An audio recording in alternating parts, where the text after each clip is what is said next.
Exodus 1. Now these are the names of the children of Israel which came into Egypt. Every man and his household came with Jacob: Reuben, Simeon, Levi, and Judah; Issachar, Zebulun, and Benjamin; Dan, and Naphtali; Gad, and Asher. And all the souls that came out of the loins of Jacob were 70 souls, for Joseph was in Egypt already. And Joseph died, and all his brethren, and all that generation. And the children of Israel were fruitful, and increased abundantly, and multiplied, and waxed exceeding mighty, and the land was filled with them. Now there arose up a new king over Egypt, which knew not Joseph. And he said unto his people, Behold, the people of the children of Israel are more and mightier than we. Come on, let us deal wisely with them, lest they multiply, and it come to pass that when there falleth out any war, they join also unto our enemies, and fight against us, and so get them up out of the land. Therefore they did set over them taskmasters to afflict them with their burdens. And they built for Pharaoh treasure cities, Pithom and Ramses.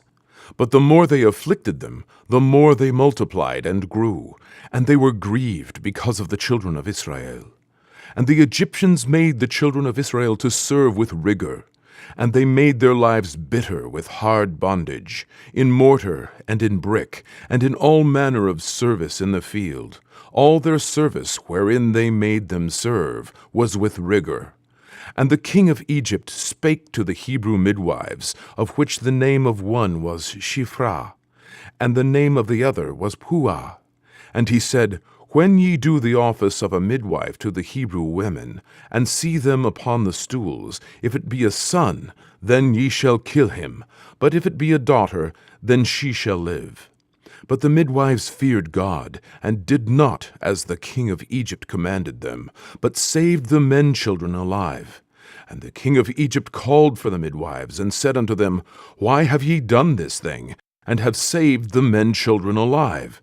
And the midwives said unto Pharaoh, Because the Hebrew women are not as the Egyptian women, for they are lively, and are delivered ere the midwives come in unto them. Therefore God dealt well with the midwives, and the people multiplied, and waxed very mighty. And it came to pass, because the midwives feared God, that he made them houses. And Pharaoh charged all his people, saying, Every son that is born ye shall cast into the river, and every daughter ye shall save alive. Exodus 2. And there went a man of the house of Levi, and took to wife a daughter of Levi. And the woman conceived, and bare a son. And when she saw him, that he was a goodly child, she hid him 3 months. And when she could no longer hide him, she took for him an ark of bulrushes, and daubed it with slime and with pitch, and put the child therein, and she laid it in the flags by the river's brink. And his sister stood afar off, to wit what would be done to him. And the daughter of Pharaoh came down to wash herself at the river. And her maidens walked along by the river's side. And when she saw the ark among the flags, she sent her maid to fetch it. And when she had opened it, she saw the child, and behold, the babe wept. And she had compassion on him, and said, This is one of the Hebrews' children. Then said his sister to Pharaoh's daughter, Shall I go and call to thee a nurse of the Hebrew women, that she may nurse the child for thee? And Pharaoh's daughter said to her, Go. And the maid went and called the child's mother. And Pharaoh's daughter said unto her, Take this child away, and nurse it for me, and I will give thee thy wages. And the women took the child, and nursed it. And the child grew, and she brought him unto Pharaoh's daughter, and he became her son. And she called his name Moses. And she said, Because I drew him out of the water. And it came to pass in those days, when Moses was grown, that he went out unto his brethren, and looked on their burdens. And he spied an Egyptian smiting an Hebrew, one of his brethren. And he looked this way and that way, and when he saw that there was no man, he slew the Egyptian, and hid him in the sand. And when he went out the second day, behold, 2 men of the Hebrews strove together. And he said to him that did the wrong, Wherefore smitest thou thy fellow? And he said, Who made thee a prince and a judge over us? Intendest thou to kill me as thou killedst the Egyptian? And Moses feared, and said, Surely this thing is known. Now when Pharaoh heard this thing, he sought to slay Moses. But Moses fled from the face of Pharaoh, and dwelt in the land of Midian, and he sat down by a well. Now the priest of Midian had 7 daughters, and they came and drew water, and filled the troughs to water their father's flock. And the shepherds came and drove them away, but Moses stood up and helped them, and watered their flock. And when they came to Reuel their father, he said, How is it that ye are come so soon today? And they said, An Egyptian delivered us out of the hand of the shepherds, and also drew water enough for us, and watered the flock. And he said unto his daughters, And where is he? Why is it that ye have left the man? Call him, that he may eat bread. And Moses was content to dwell with the man. And he gave Moses Zipporah, his daughter. And she bare him a son, and he called his name Gershom, for he said, I have been a stranger in a strange land. And it came to pass in process of time that the king of Egypt died, and the children of Israel sighed by reason of the bondage. And they cried, and their cry came up unto God by reason of the bondage. And God heard their groaning, and God remembered his covenant with Abraham, with Isaac, and with Jacob. And God looked upon the children of Israel, and God had respect unto them. Exodus 3. Now Moses kept the flock of Jethro his father-in-law, the priest of Midian. And he led the flock to the backside of the desert, and came to the mountain of God, even to Horeb. And the angel of the Lord appeared unto him in a flame of fire out of the midst of a bush. And he looked, and behold, the bush burned with fire, and the bush was not consumed. And Moses said, I will now turn aside and see this great sight, why the bush is not burnt. And when the Lord saw that he turned aside to see, God called unto him out of the midst of the bush, and said, Moses, Moses. And he said, Here am I. And he said, Draw not nigh hither. Put off thy shoes from off thy feet, for the place whereon thou standest is holy ground. Moreover, he said, I am the God of thy father, the God of Abraham, the God of Isaac, and the God of Jacob. And Moses hid his face, for he was afraid to look upon God. And the Lord said, I have surely seen the affliction of my people which are in Egypt, and have heard their cry by reason of their taskmasters, for I know their sorrows. And I am come down to deliver them out of the hand of the Egyptians, and to bring them up out of that land unto a good land, and a large, unto a land flowing with milk and honey, unto the place of the Canaanites, and the Hittites, and the Amorites, and the Perizzites, and the Hivites, and the Jebusites. Now therefore, behold, the cry of the children of Israel is come unto me, and I have also seen the oppression wherewith the Egyptians oppress them. Come now therefore, and I will send thee unto Pharaoh, that thou mayest bring forth my people, the children of Israel, out of Egypt. And Moses said unto God, Who am I, that I should go unto Pharaoh, and that I should bring forth the children of Israel out of Egypt? And he said, Certainly I will be with thee, and this shall be a token unto thee, that I have sent thee. When thou hast brought forth the people out of Egypt, ye shall serve God upon this mountain.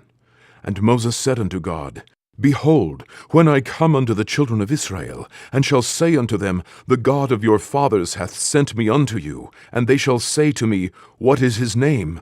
What shall I say unto them? And God said unto Moses, I am that I am.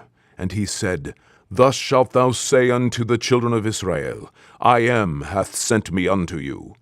And God said moreover unto Moses, Thus shalt thou say unto the children of Israel, The Lord God of your fathers, the God of Abraham, the God of Isaac, and the God of Jacob, hath sent me unto you. This is my name forever, and this is my memorial unto all generations. Go, and gather the elders of Israel together, and say unto them, The Lord God of your fathers, the God of Abraham, of Isaac, and of Jacob, appeared unto me, saying, I have surely visited you, and seen that which is done to you in Egypt. And I have said, I will bring you up out of the affliction of Egypt unto the land of the Canaanites, and the Hittites, and the Amorites, and the Perizzites, and the Hivites, and the Jebusites, unto a land flowing with milk and honey. And they shall hearken to thy voice, and thou shalt come, thou and the elders of Israel, unto the king of Egypt. And ye shall say unto him, The Lord God of the Hebrews hath met with us. And now let us go, we beseech thee, 3 days' journey into the wilderness, that we may sacrifice to the Lord our God. And I am sure that the king of Egypt will not let you go, no, not by a mighty hand. And I will stretch out my hand, and smite Egypt with all my wonders, which I will do in the midst thereof. And after that he will let you go. And I will give this people favor in the sight of the Egyptians. And it shall come to pass, that when ye go, ye shall not go empty. But every woman shall borrow of her neighbor, and of her that sojourneth in her house, jewels of silver, and jewels of gold, and raiment. And ye shall put them upon your sons, and upon your daughters, and ye shall spoil the Egyptians. Exodus 4. And Moses answered and said, But behold, they will not believe me, nor hearken unto my voice. For they will say, The Lord hath not appeared unto thee. And the Lord said unto him, What is that in thine hand? And he said, A rod. And he said, Cast it on the ground. And he cast it on the ground, and it became a serpent, and Moses fled from before it. And the Lord said unto Moses, Put forth thine hand, and take it by the tail. And he put forth his hand, and caught it, and it became a rod in his hand. That they may believe that the Lord God of their fathers, the God of Abraham, the God of Isaac, and the God of Jacob, hath appeared unto thee. And the Lord said furthermore unto him, Put now thine hand into thy bosom. And he put his hand into his bosom. And when he took it out, behold, his hand was leprous as snow. And he said, Put thine hand into thy bosom again. And he put his hand into his bosom again, and plucked it out of his bosom, and behold, it was turned again as his other flesh. And it shall come to pass, if they will not believe thee, neither hearken to the voice of the first sign, that they will believe the voice of the latter sign. And it shall come to pass, if they will not believe also these 2 signs, neither hearken unto thy voice, that thou shalt take of the water of the river, and pour it upon the dry land, and the water which thou takest out of the river shall become blood upon the dry land. And Moses said unto the Lord, O my Lord, I am not eloquent, neither heretofore, nor since thou hast spoken unto thy servant, but I am slow of speech and of a slow tongue. And the Lord said unto him, Who hath made man's mouth? Or who maketh the dumb, or deaf, or the seeing, or the blind? Have not I the Lord? Now therefore go, and I will be with thy mouth, and teach thee what thou shalt say. And he said, O my Lord, send, I pray thee, by the hand of him whom thou wilt send. And the anger of the Lord was kindled against Moses. And he said, Is not Aaron the Levite thy brother? I know that he can speak well. And also, behold, he cometh forth to meet thee, and when he seeth thee, he will be glad in his heart. And thou shalt speak unto him, and put words in his mouth. And I will be with thy mouth, and with his mouth, and will teach you what ye shall do. And he shall be thy spokesman unto the people, and he shall be, even he shall be to thee instead of a mouth. And thou shalt be to him instead of God. And thou shalt take this rod in thine hand, wherewith thou shalt do signs. And Moses went and returned to Jethro his father-in-law, and said unto him, Let me go, I pray thee, and return unto my brethren which are in Egypt, and see whether they be yet alive. And Jethro said to Moses, Go in peace. And the Lord said unto Moses in Midian, Go, return into Egypt, for all the men are dead which sought thy life. And Moses took his wife and his sons, and set them upon an ass, and he returned to the land of Egypt. And Moses took the rod of God in his hand. And the Lord said unto Moses, When thou goest to return into Egypt, see that thou do all those wonders before Pharaoh, which I have put in thine hand. But I will harden his heart, that he shall not let the people go. And thou shalt say unto Pharaoh, Thus saith the Lord, Israel is my son, even my firstborn. And I say unto thee, Let my son go, that he may serve me. And if thou refuse to let him go, behold, I will slay thy son, even thy firstborn. And it came to pass by the way in the inn, that the Lord met him, and sought to kill him. Then Zipporah took a sharp stone, and cut off the foreskin of her son, and cast it at his feet, and said, Surely a bloody husband art thou to me. So he let him go. Then she said, A bloody husband thou art, because of the circumcision. And the Lord said to Aaron, Go into the wilderness to meet Moses. And he went, and met him in the mount of God, and kissed him.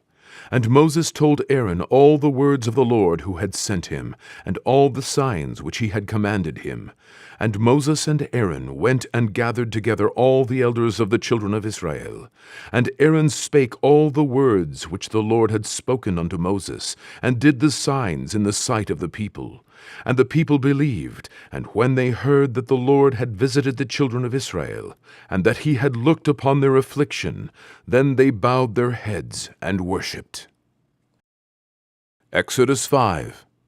And afterward Moses and Aaron went in, and told Pharaoh, Thus saith the Lord God of Israel, Let my people go, that they may hold a feast unto me in the wilderness. And Pharaoh said, Who is the Lord, that I should obey his voice to let Israel go? I know not the Lord, neither will I let Israel go. And they said, The God of the Hebrews hath met with us. Let us go, we pray thee, 3 days' journey into the desert, and sacrifice unto the Lord our God, lest he fall upon us with pestilence, or with the sword. And the king of Egypt said unto them, Wherefore do ye, Moses and Aaron, let the people from their works? Get you unto your burdens. And Pharaoh said, Behold, the people of the land now are many, and ye make them rest from their burdens. And Pharaoh commanded the same day the taskmasters of the people and their officers, saying, Ye shall no more give the people straw to make brick as heretofore. Let them go and gather straw for themselves, and the tale of the bricks which they did make heretofore ye shall lay upon them. Ye shall not diminish aught thereof, for they be idle. Therefore they cry, saying, Let us go and sacrifice to our God. Let their more work be laid upon the men, that they may labor therein, and let them not regard vain words. And the taskmasters of the people went out, and their officers, and they spake to the people, saying, Thus saith Pharaoh, I will not give you straw. Go ye, get you straw where ye can find it, yet not aught of your work shall be diminished. So the people were scattered abroad throughout all the land of Egypt to gather stubble instead of straw. And the taskmasters hasted them, saying, Fulfill your works, your daily tasks, as when there was straw. And the officers of the children of Israel, which Pharaoh's taskmasters had set over them, were beaten, and demanded, Wherefore have ye not fulfilled your task in making brick both yesterday and today, as heretofore? Then the officers of the children of Israel came and cried unto Pharaoh, saying, Wherefore dealest thou thus with thy servants? There is no straw given unto thy servants. And they say to us, Make brick. And behold, thy servants are beaten, but the fault is in thine own people. But he said, Ye are idle, ye are idle. Therefore ye say, Let us go and do sacrifice to the Lord. Go therefore now, and work, for there shall no straw be given you, yet shall ye deliver the tale of bricks. And the officers of the children of Israel did see that they were in evil case, after it was said, Ye shall not minish aught from your bricks of your daily task.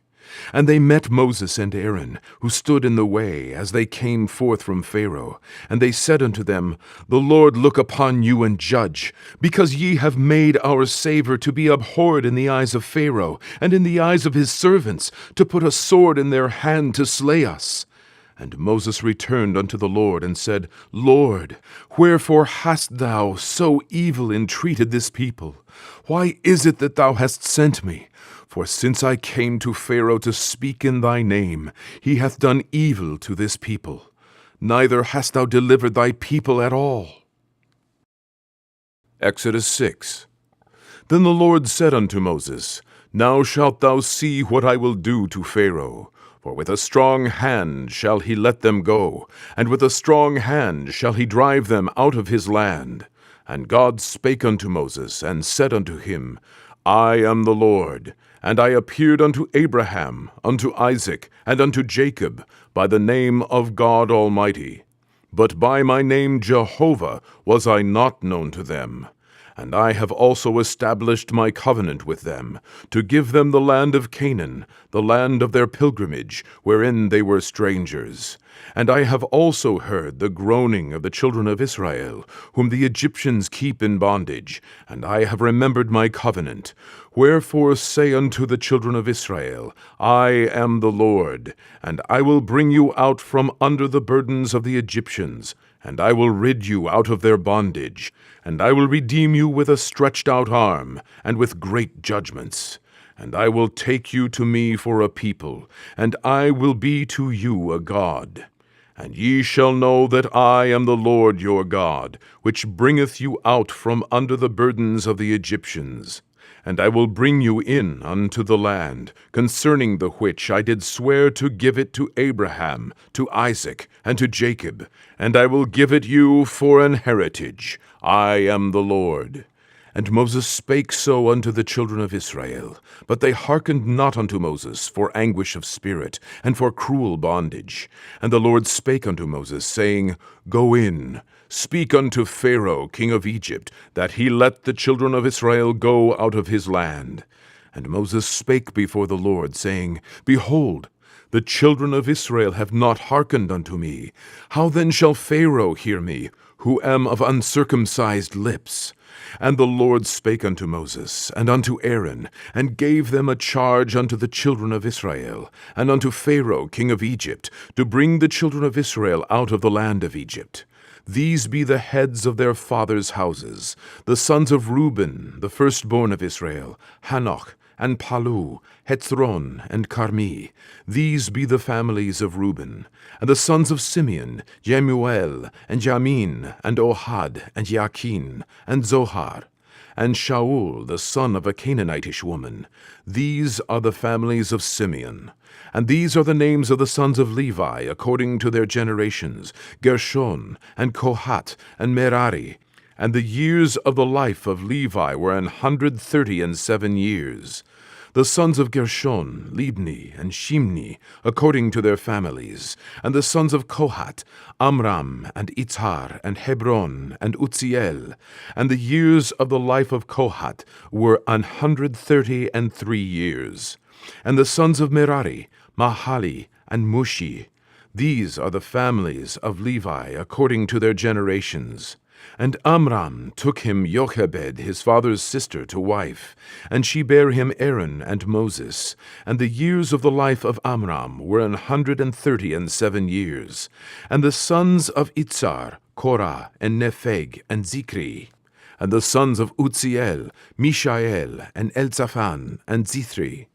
And Aaron took him Elisheba, daughter of Aminadab, sister of Naashon, to wife, and she bare him Nadab, and Abihu, Eleazar, and Ithamar. And the sons of Korah, Asir, and Elkanah, and Abiasaph. These are the families of the Korhites. And Eleazar, Aaron's son, took him one of the daughters of Putiel to wife, and she bare him Phinehas. These are the heads of the fathers of the Levites according to their families. These are that Aaron and Moses, to whom the Lord said, Bring out the children of Israel from the land of Egypt according to their armies. These are they which spake to Pharaoh, king of Egypt, to bring out the children of Israel from Egypt. These are that Moses and Aaron. And it came to pass on the day when the Lord spake unto Moses in the land of Egypt, that the Lord spake unto Moses, saying, I am the Lord. Speak thou unto Pharaoh, king of Egypt, all that I say unto thee. And Moses said before the Lord, Behold, I am of uncircumcised lips, and how shall Pharaoh hearken unto me? Exodus 7. And the Lord said unto Moses, See, I have made thee a god to Pharaoh, and Aaron thy brother shall be thy prophet. Thou shalt speak all that I command thee, and Aaron thy brother shall speak unto Pharaoh, that he send the children of Israel out of his land. And I will harden Pharaoh's heart, and multiply my signs and my wonders in the land of Egypt. But Pharaoh shall not hearken unto you, that I may lay my hand upon Egypt, and bring forth mine armies, and my people, the children of Israel, out of the land of Egypt by great judgments. And the Egyptians shall know that I am the Lord, when I stretch forth mine hand upon Egypt, and bring out the children of Israel from among them. And Moses and Aaron did as the Lord commanded them, so did they. And Moses was 80 years old, and Aaron 83 years old, when they spake unto Pharaoh. And the Lord spake unto Moses and unto Aaron, saying, When Pharaoh shall speak unto you, saying, Show a miracle for you, then thou shalt say unto Aaron, Take thy rod, and cast it before Pharaoh, and it shall become a serpent. And Moses and Aaron went in unto Pharaoh, and they did so as the Lord had commanded. And Aaron cast down his rod before Pharaoh, and before his servants, and it became a serpent. Then Pharaoh also called the wise men and the sorcerers. Now the magicians of Egypt, they also did in like manner with their enchantments. For they cast down every man his rod, and they became serpents. But Aaron's rod swallowed up their rods. And he hardened Pharaoh's heart, that he hearkened not unto them, as the Lord had said. And the Lord said unto Moses, Pharaoh's heart is hardened, he refuseth to let the people go.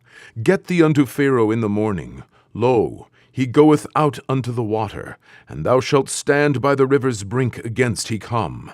And the rod which was turned to a serpent shalt thou take in thine hand, and thou shalt say unto him, The Lord God of the Hebrews hath sent me unto thee, saying, Let my people go, that they may serve me in the wilderness. And behold, hitherto thou wouldest not hear. Thus saith the Lord, In this thou shalt know that I am the Lord. Behold, I will smite with the rod that is in mine hand upon the waters which are in the river, and they shall be turned to blood. And the fish that is in the river shall die, and the river shall stink, and the Egyptians shall loathe to drink of the water of the river. And the Lord spake unto Moses, Say unto Aaron, Take thy rod, and stretch out thine hand upon the waters of Egypt, upon their streams, upon their rivers, and upon their ponds, and upon all their pools of water, that they may become blood, and that there may be blood throughout all the land of Egypt, both in vessels of wood and in vessels of stone. And Moses and Aaron did so, as the Lord commanded, and he lifted up the rod, and smote the waters that were in the river, in the sight of Pharaoh, and in the sight of his servants, and all the waters that were in the river were turned to blood. And the fish that was in the river died, and the river stank, and the Egyptians could not drink of the water of the river. And there was blood throughout all the land of Egypt. And the magicians of Egypt did so with their enchantments, and Pharaoh's heart was hardened, neither did he hearken unto them, as the Lord had said. And Pharaoh turned and went into his house, neither did he set his heart to this also. And all the Egyptians digged round about the river for water to drink, for they could not drink of the water of the river. And 7 days were fulfilled, after that the Lord had smitten the river. Exodus 8. And the Lord spake unto Moses, Go unto Pharaoh, and say unto him, Thus saith the Lord, Let my people go, that they may serve me. And if thou refuse to let them go, behold, I will smite all thy borders with frogs. And the river shall bring forth frogs abundantly, which shall go up, and come into thine house, and into thy bedchamber, and upon thy bed, and into the house of thy servants, and upon thy people, and into thine ovens, and into thy kneading troughs. And the frogs shall come up both on thee and upon thy people, and upon all thy servants. And the Lord spake unto Moses, Say unto Aaron, Stretch forth thine hand with thy rod over the streams, over the rivers, and over the ponds, and cause frogs to come up upon the land of Egypt. And Aaron stretched out his hand over the waters of Egypt, and the frogs came up and covered the land of Egypt. And the magicians did so with their enchantments, and brought up frogs upon the land of Egypt. Then Pharaoh called for Moses and Aaron, and said, Entreat the Lord that he may take away the frogs from me, and from my people, and I will let the people go, that they may do sacrifice unto the Lord. And Moses said unto Pharaoh, Glory over me! When shall I entreat for thee, and for thy servants, and for thy people, to destroy the frogs from thee and thy houses, that they may remain in the river only? And he said, Tomorrow. And he said, Be it according to thy word, that thou mayest know that there is none like unto the Lord our God. And the frogs shall depart from thee, and from thy houses, and from thy servants, and from thy people. They shall remain in the river only. And Moses and Aaron went out from Pharaoh, and Moses cried unto the Lord because of the frogs which he had brought against Pharaoh. And the Lord did according to the word of Moses, and the frogs died out of the houses, out of the villages, and out of the fields. And they gathered them together upon heaps, and the land stank. But when Pharaoh saw that there was respite, he hardened his heart, and hearkened not unto them, as the Lord had said. And the Lord said unto Moses, Say unto Aaron, Stretch out thy rod, and smite the dust of the land, that it may become lice throughout all the land of Egypt. And they did so. For Aaron stretched out his hand with his rod, and smote the dust of the earth, and it became lice in man and in beast. All the dust of the land became lice throughout all the land of Egypt. And the magicians did so with their enchantments, to bring forth lice, but they could not. So there were lice upon man and upon beast. Then the magicians said unto Pharaoh, This is the finger of God. And Pharaoh's heart was hardened, and he hearkened not unto them, as the Lord had said. And the Lord said unto Moses, Rise up early in the morning, and stand before Pharaoh. Lo, he cometh forth to the water. And say unto him, Thus saith the Lord, Let my people go, that they may serve me. Else, if thou wilt not let my people go, behold, I will send swarms of flies upon thee, and upon thy servants, and upon thy people, and into thy houses. And the houses of the Egyptians shall be full of swarms of flies, and also the ground whereon they are. And I will sever in that day the land of Goshen, in which my people dwell, that no swarms of flies shall be there, to the end thou mayest know that I am the Lord in the midst of the earth. And I will put a division between my people and thy people. Tomorrow shall this sign be.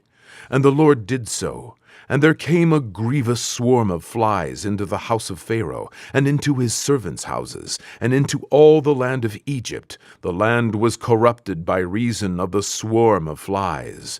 And Pharaoh called for Moses and for Aaron, and said, Go ye, sacrifice to your God in the land.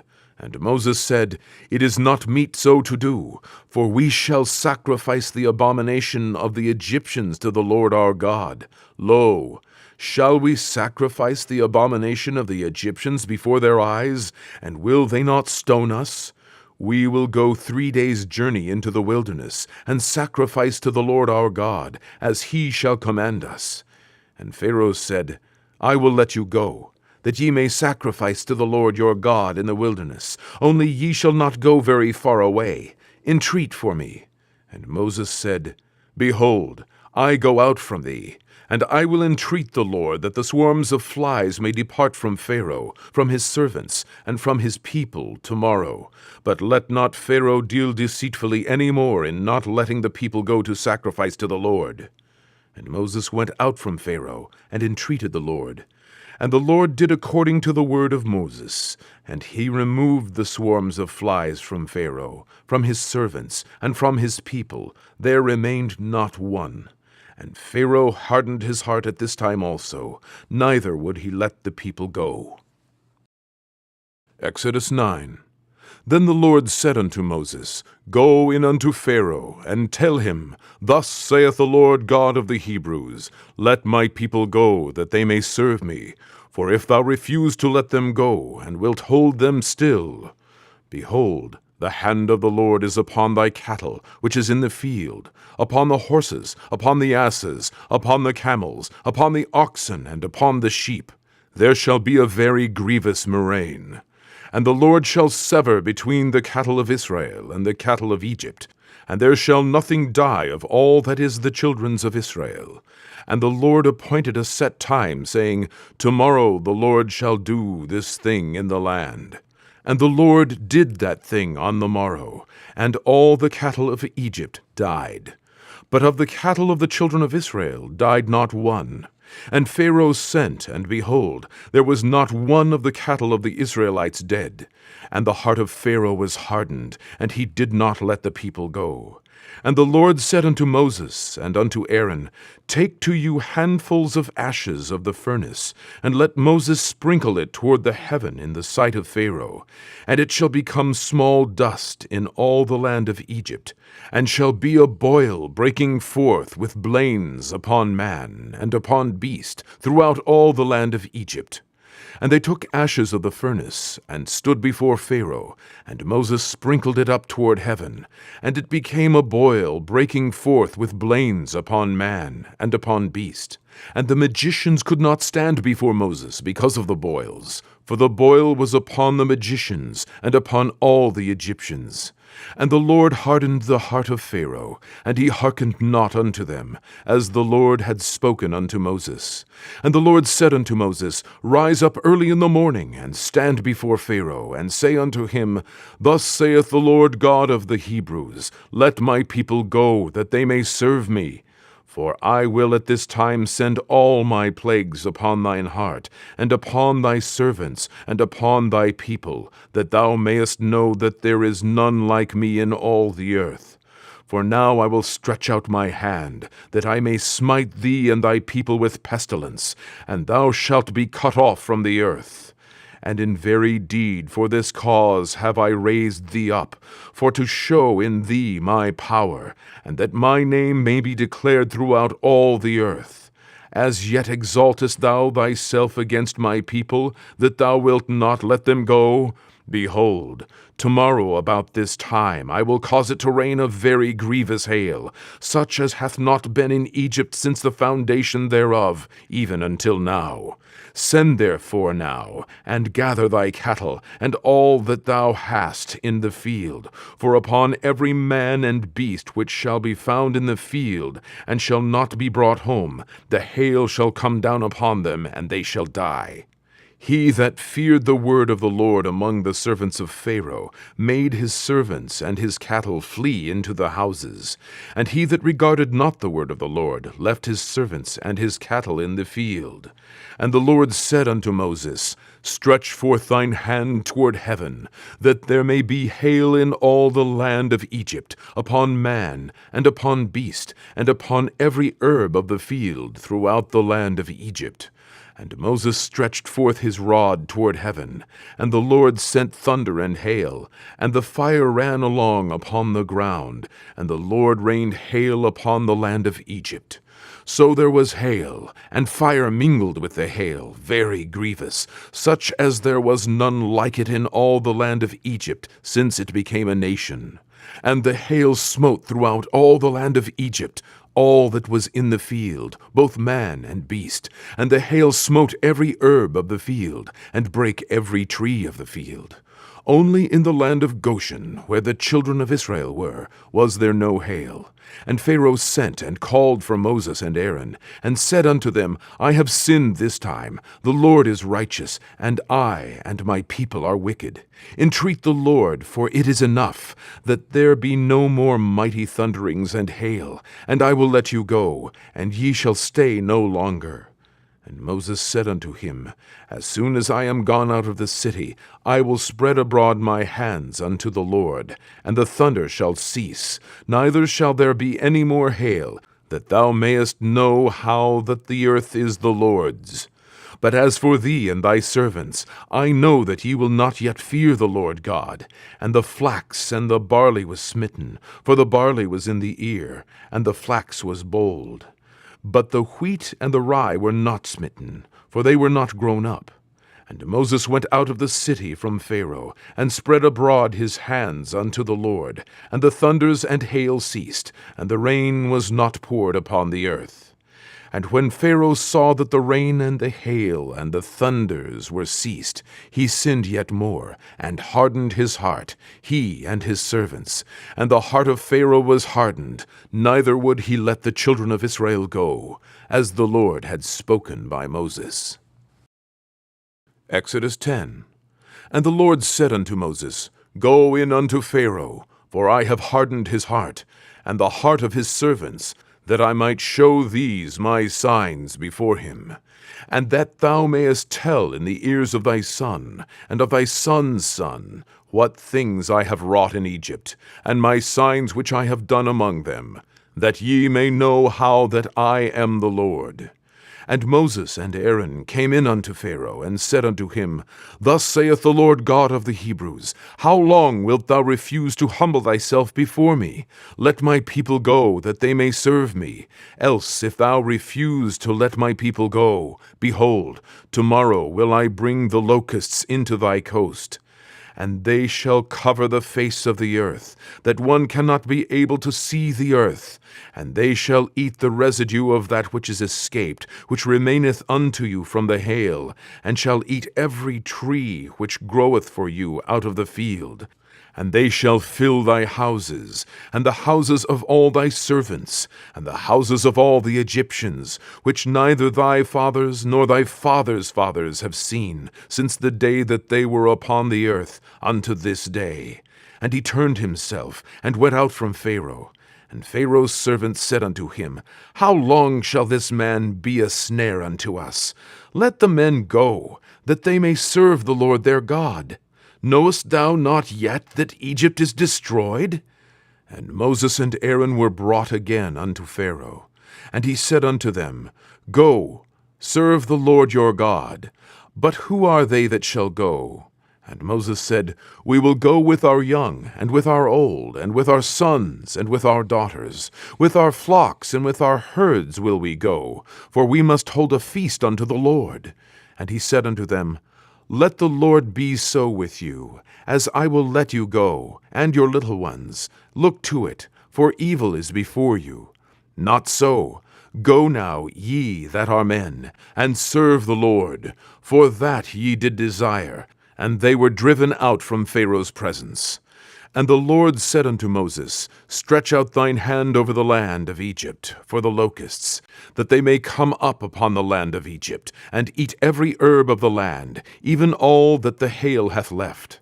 And Moses stretched forth his rod over the land of Egypt, and the Lord brought an east wind upon the land all that day and all that night. And when it was morning, the east wind brought the locusts. And the locust went up over all the land of Egypt, and rested in all the coasts of Egypt. Very grievous were they. Before them there were no such locusts as they, neither after them shall be such.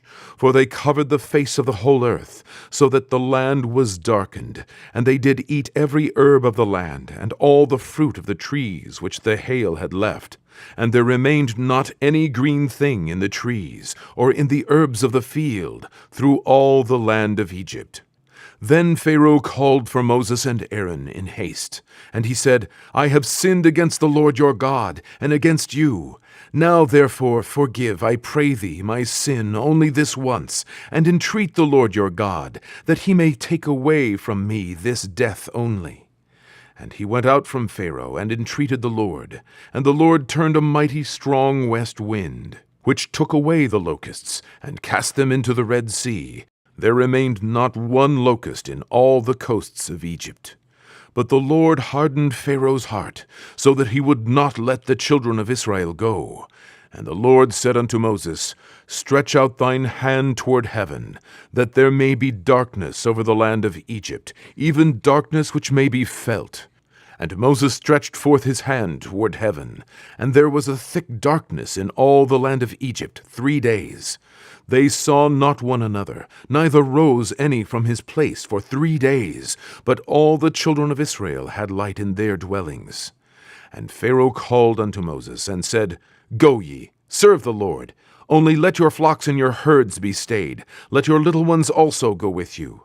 And Moses said, Thou must give us also sacrifices and burnt offerings, that we may sacrifice unto the Lord our God. Our cattle also shall go with us. There shall not an hoof be left behind. For thereof must we take to serve the Lord our God, and we know not with what we must serve the Lord, until we come thither. But the Lord hardened Pharaoh's heart, and he would not let them go. And Pharaoh said unto him, Get thee from me. Take heed to thyself. See my face no more, for in that day thou seest my face, thou shalt die. And Moses said, Thou hast spoken well. I will see thy face again no more. Exodus 11. And the Lord said unto Moses, Yet will I bring one plague more upon Pharaoh, and upon Egypt. Afterwards he will let you go hence. When he shall let you go, he shall surely thrust you out hence altogether. Speak now in the ears of the people, and let every man borrow of his neighbor, and every woman of her neighbor, jewels of silver and jewels of gold. And the Lord gave the people favor in the sight of the Egyptians. Moreover, the man Moses was very great in the land of Egypt, in the sight of Pharaoh's servants, and in the sight of the people. And Moses said, Thus saith the Lord, About midnight will I go out into the midst of Egypt, and all the firstborn in the land of Egypt shall die, from the firstborn of Pharaoh that sitteth upon his throne, even unto the firstborn of the maidservant that is behind the mill, and all the firstborn of beasts. And there shall be a great cry throughout all the land of Egypt, such as there was none like it, nor shall be like it any more. But against any of the children of Israel shall not a dog move his tongue, against man or beast, that ye may know how that the Lord doth put a difference between the Egyptians and Israel. And all these thy servants shall come down unto me, and bow down themselves unto me, saying, Get thee out, and all the people that follow thee, and after that I will go out. And he went out from Pharaoh in a great anger. And the Lord said unto Moses, Pharaoh shall not hearken unto you, that my wonders may be multiplied in the land of Egypt. And Moses and Aaron did all these wonders before Pharaoh. And the Lord hardened Pharaoh's heart, so that he would not let the children of Israel go out of his land. Exodus 12. And the Lord spake unto Moses and Aaron in the land of Egypt, saying, This month shall be unto you the beginning of months. It shall be the first month of the year to you. Speak ye unto all the congregation of Israel, saying, In the 10th day of this month they shall take to them every man a lamb, according to the house of their fathers, a lamb for an house. And if the household be too little for the lamb, let him and his neighbor next unto his house take it according to the number of the souls. Every man according to his eating shall make your count for the lamb. Your lamb shall be without blemish, a male of the first year. Ye shall take it out from the sheep or from the goats, and ye shall keep it up until the 14th day of the same month. And the whole assembly of the congregation of Israel shall kill it in the evening, and they shall take of the blood, and strike it on the 2 side posts, and on the upper door post of the houses, wherein they shall eat it. And they shall eat the flesh in that night, roast with fire, and unleavened bread, and with bitter herbs they shall eat it. Eat not of it raw, nor sodden at all with water, but roast with fire his head with his legs, and with the purtenance thereof. And ye shall let nothing of it remain until the morning. And that which remaineth of it until the morning ye shall burn with fire. And thus shall ye eat it, with your loins girded, your shoes on your feet, and your staff in your hand, and ye shall eat it in haste. It is the Lord's Passover. For I will pass through the land of Egypt this night, and will smite all the firstborn in the land of Egypt, both man and beast, and against all the gods of Egypt I will execute judgment. I am the Lord. And the blood shall be to you for a token upon the houses where ye are. And when I see the blood, I will pass over you, and the plague shall not be upon you to destroy you, when I smite the land of Egypt. And this day shall be unto you for a memorial, and ye shall keep it a feast to the Lord throughout your generations. Ye shall keep it a feast by an ordinance forever. 7 days shall ye eat unleavened bread. Even the first day ye shall put away leaven out of your houses. For whosoever eateth leavened bread from the first day until the 7th day, that soul shall be cut off from Israel. And in the first day there shall be an holy convocation, and in the 7th day there shall be an holy convocation to you. No manner of work shall be done in them, save that which every man must eat. That only may be done of you. And ye shall observe the feast of unleavened bread. For in this selfsame day have I brought your armies out of the land of Egypt. Therefore shall ye observe this day in your generations by an ordinance forever. In the 1st month, on the 14th day of the month at even, ye shall eat unleavened bread, until the 21st day of the month at even. 7 days shall there be no leaven found in your houses. For whosoever eateth that which is leavened, even that soul shall be cut off from the congregation of Israel, whether he be a stranger or born in the land. Ye shall eat nothing leavened. In all your habitations shall ye eat unleavened bread. Then Moses called for all the elders of Israel, and said unto them, Draw out, and take you a lamb according to your families, and kill the Passover. And ye shall take a bunch of hyssop, and dip it in the blood that is in the basin, and strike the lintel and the 2 side posts with the blood that is in the basin. And none of you shall go out at the door of his house until the morning. For the Lord will pass through to smite the Egyptians. And when he seeth the blood upon the lintel, and on the 2 side posts, the Lord will pass over the door, and will not suffer the destroyer to come in unto your houses to smite you. And ye shall observe this thing for an ordinance to thee, and to thy sons forever. And it shall come to pass, when ye be come to the land which the Lord will give you, according as he hath promised, that ye shall keep this service. And it shall come to pass, when your children shall say unto you, What mean ye by this service? That ye shall say, It is the sacrifice of the Lord's Passover, who passed over the houses of the children of Israel in Egypt, when he smote the Egyptians, and delivered our houses.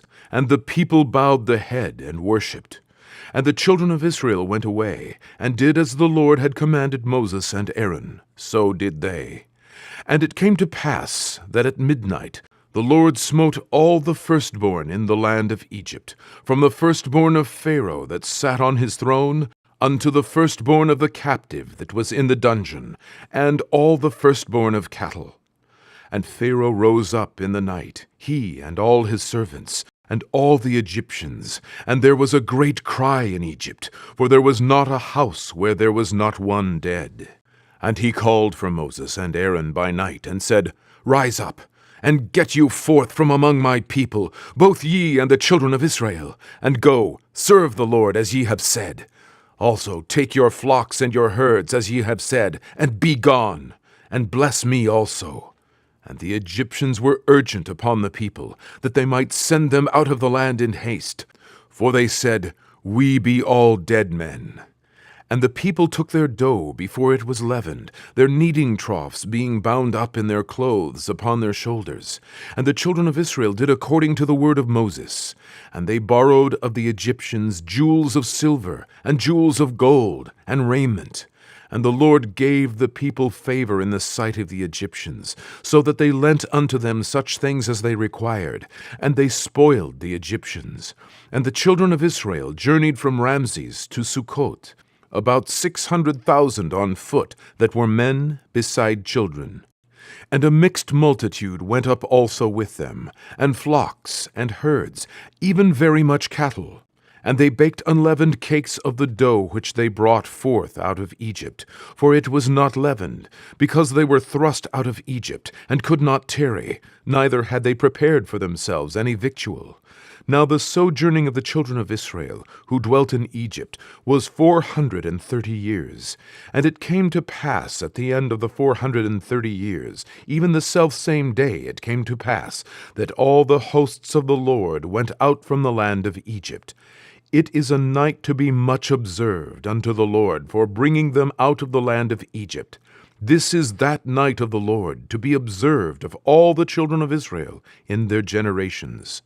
And the Lord said unto Moses and Aaron, This is the ordinance of the Passover. There shall no stranger eat thereof, but every man's servant that is bought for money.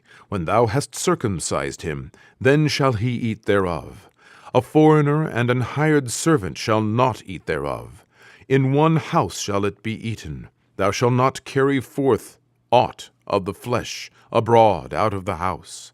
Neither shall ye break a bone thereof. All the congregation of Israel shall keep it. And when a stranger shall sojourn with thee, and will keep the Passover to the Lord, let all his males be circumcised, and then let him come near and keep it. And he shall be as one that is born in the land, for no uncircumcised person shall eat thereof. One law shall be to him that is homeborn, and unto the stranger that sojourneth among you. Thus did all the children of Israel, as the Lord commanded Moses and Aaron, so did they.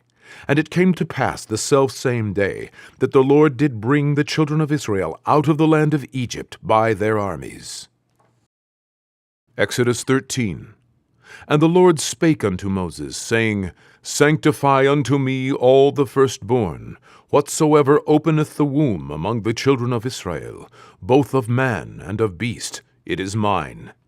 And Moses said unto the people, Remember this day in which ye came out from Egypt, out of the house of bondage. For by strength of hand the Lord brought you out from this place. There shall no leavened bread be eaten. This day came ye out in the month of Abib. And it shall be, when the Lord shall bring thee into the land of the Canaanites, and the Hittites, and the Amorites, and the Hivites, and the Jebusites, which he sware unto thy fathers to give thee, a land flowing with milk and honey, that thou shalt keep this service in this month.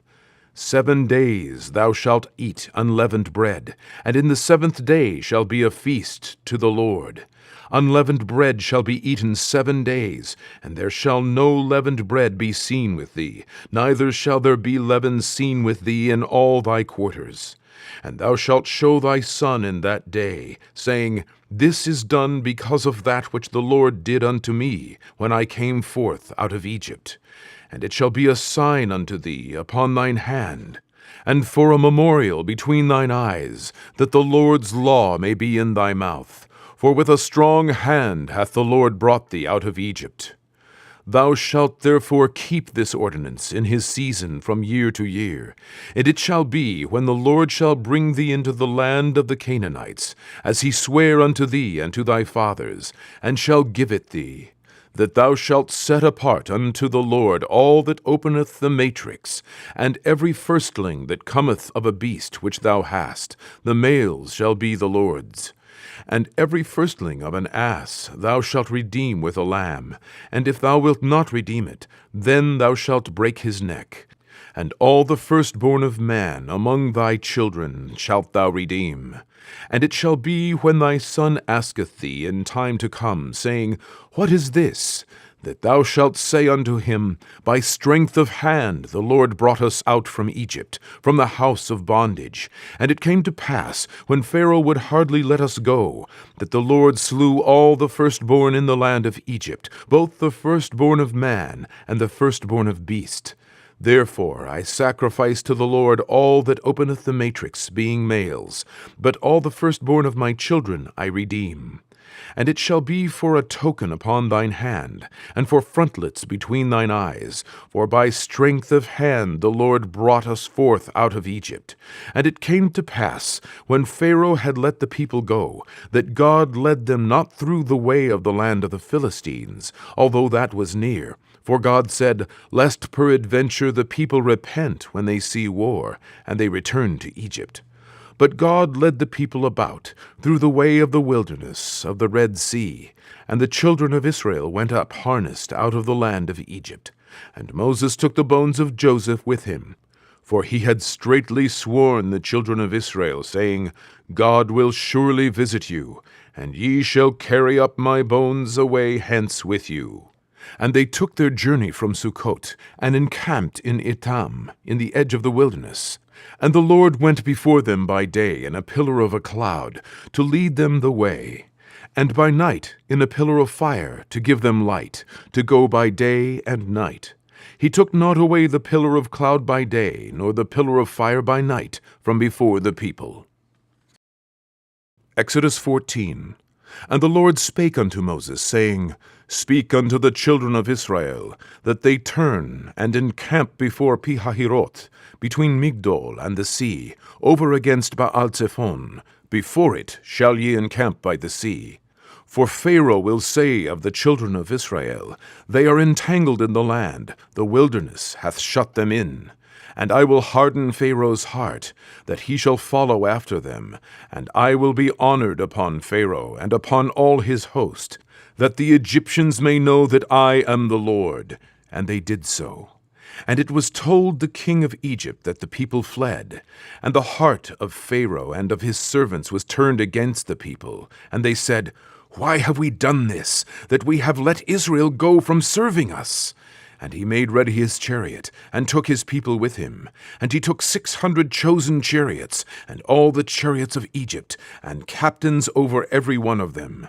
And the Lord hardened the heart of Pharaoh, king of Egypt, and he pursued after the children of Israel. And the children of Israel went out with an high hand. But the Egyptians pursued after them, all the horses and chariots of Pharaoh, and his horsemen, and his army, and overtook them encamping by the sea, beside Pihahiroth, before Baal-Zephon.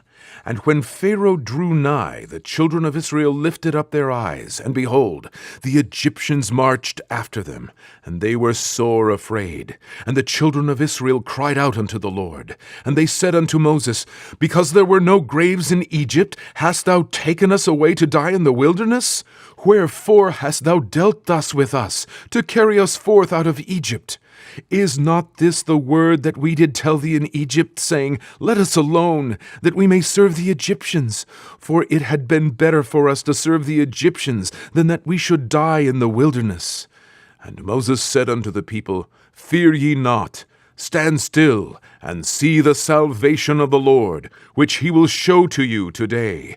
For the Egyptians whom ye have seen today, ye shall see them again no more forever. The Lord shall fight for you, and ye shall hold your peace.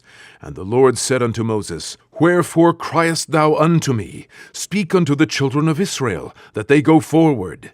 But lift thou up thy rod, and stretch out thine hand over the sea, and divide it, and the children of Israel shall go on dry ground through the midst of the sea. And I, behold, I will harden the hearts of the Egyptians, and they shall follow them. And I will get me honor upon Pharaoh, and upon all his host, upon his chariots, and upon his horsemen. And the Egyptians shall know that I am the Lord, when I have gotten me honor upon Pharaoh, upon his chariots, and upon his horsemen. And the angel of God, which went before the camp of Israel, removed and went behind them. And the pillar of the cloud went from before their face, and stood behind them. And it came between the camp of the Egyptians and the camp of Israel. And it was a cloud and darkness to them, but it gave light by night to these, so that the one came not near the other all the night. And Moses stretched out his hand over the sea, and the Lord caused the sea to go back by a strong east wind all that night, and made the sea dry land, and the waters were divided. And the children of Israel went into the midst of the sea upon the dry ground, and the waters were a wall unto them on their right hand and on their left. And the Egyptians pursued, and went in after them to the midst of the sea, even all Pharaoh's horses, his chariots, and his horsemen. And it came to pass, that in the morning watch the Lord looked unto the host of the Egyptians through the pillar of fire and of the cloud, and troubled the host of the Egyptians, and took off their chariot wheels, that they drave them heavily. So that the Egyptians said, Let us flee from the face of Israel, for the Lord fighteth for them against the Egyptians. And the Lord said unto Moses, Stretch out thine hand over the sea, that the waters may come again upon the Egyptians, upon their chariots, and upon their horsemen. And Moses stretched forth his hand over the sea, and the sea returned to his strength, when the morning appeared, and the Egyptians fled against it. And the Lord overthrew the Egyptians in the midst of the sea. And the waters returned and covered the chariots, and the horsemen, and all the host of Pharaoh that came into the sea after them. There remained not so much as one of them. But the children of Israel walked upon dry land in the midst of the sea, and the waters were a wall unto them on their right hand and on their left. Thus the Lord saved Israel that day out of the hand of the Egyptians, and Israel saw the Egyptians dead upon the seashore. And Israel saw that great work which the Lord did upon the Egyptians, and the people feared the Lord, and believed the Lord, and his servant Moses. Exodus 15. Then sang Moses and the children of Israel this song unto the Lord, and spake, saying, I will sing unto the Lord, for he hath triumphed gloriously. The horse and his rider hath he thrown into the sea. The Lord is my strength and song, and he is become my salvation. He is my God, and I will prepare him an habitation, my father's God, and I will exalt him. The Lord is a man of war, the Lord is his name. Pharaoh's chariots and his host hath he cast into the sea. His chosen captains also are drowned in the Red Sea. The depths have covered them. They sank into the bottom as a stone. Thy right hand, O Lord, is become glorious in power. Thy right hand, O Lord, hath dashed in pieces the enemy. And in the greatness of thine excellency thou hast overthrown them that rose up against thee. Thou sentest forth thy wrath, which consumed them as stubble. And with the blast of thy nostrils the waters were gathered together. The floods stood upright as an heap, and the depths were congealed in the heart of the sea. The enemy said, I will pursue, I will overtake, I will divide the spoil. My lust shall be satisfied upon them. I will draw my sword. My hand shall destroy them.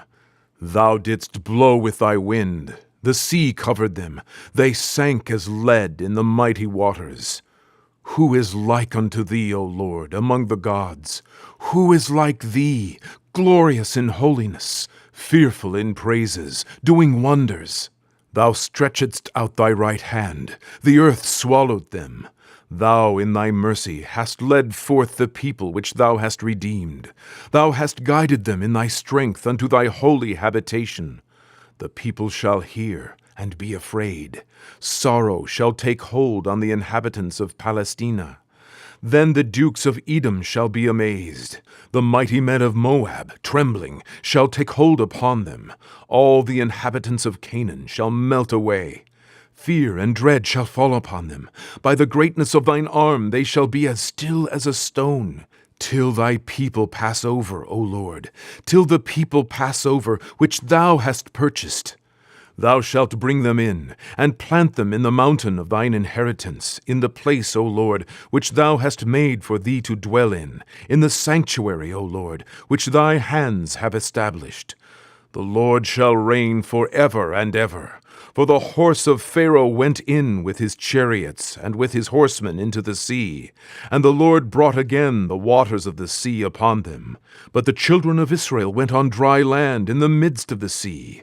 And Miriam, the prophetess, the sister of Aaron, took a timbrel in her hand, and all the women went out after her with timbrels and with dances. And Miriam answered them, Sing ye to the Lord, for he hath triumphed gloriously. The horse and his rider hath he thrown into the sea. So Moses brought Israel from the Red Sea, and they went out into the wilderness of Shur. And they went 3 days in the wilderness, and found no water. And when they came to Marah, they could not drink of the waters of Marah, for they were bitter. Therefore the name of it was called Marah. And the people murmured against Moses, saying, What shall we drink? And he cried unto the Lord, and the Lord showed him a tree, which when he had cast into the waters were made sweet. There he made for them a statute and an ordinance, and there he proved them, and said, If thou wilt diligently hearken to the voice of the Lord thy God, and wilt do that which is right in his sight, and wilt give ear to his commandments, and keep all his statutes, I will put none of these diseases upon thee, which I have brought upon the Egyptians, for I am the Lord that healeth thee. And they came to Elim, where there were 12 wells of water, and 70 palm trees, and they encamped there by the waters. Exodus 16. And they took their journey from Elim, and all the congregation of the children of Israel came unto the wilderness of Sin, which is between Elim and Sinai, on the 15th day of the 2nd month after their departing out of the land of Egypt. And the whole congregation of the children of Israel murmured against Moses and Aaron in the wilderness. And the children of Israel said unto them, Would to God we had died by the hand of the Lord in the land of Egypt, when we sat by the flesh pots, and when we did eat bread to the full. For ye have brought us forth into this wilderness, to kill this whole assembly with hunger. Then said the Lord unto Moses, Behold, I will rain bread from heaven for you, and the people shall go out and gather a certain rate every day, that I may prove them, whether they will walk in my law or no. And it shall come to pass that on the 6th day they shall prepare that which they bring in, and it shall be twice as much as they gather daily. And Moses and Aaron said unto all the children of Israel, At even then ye shall know that the Lord hath brought you out from the land of Egypt.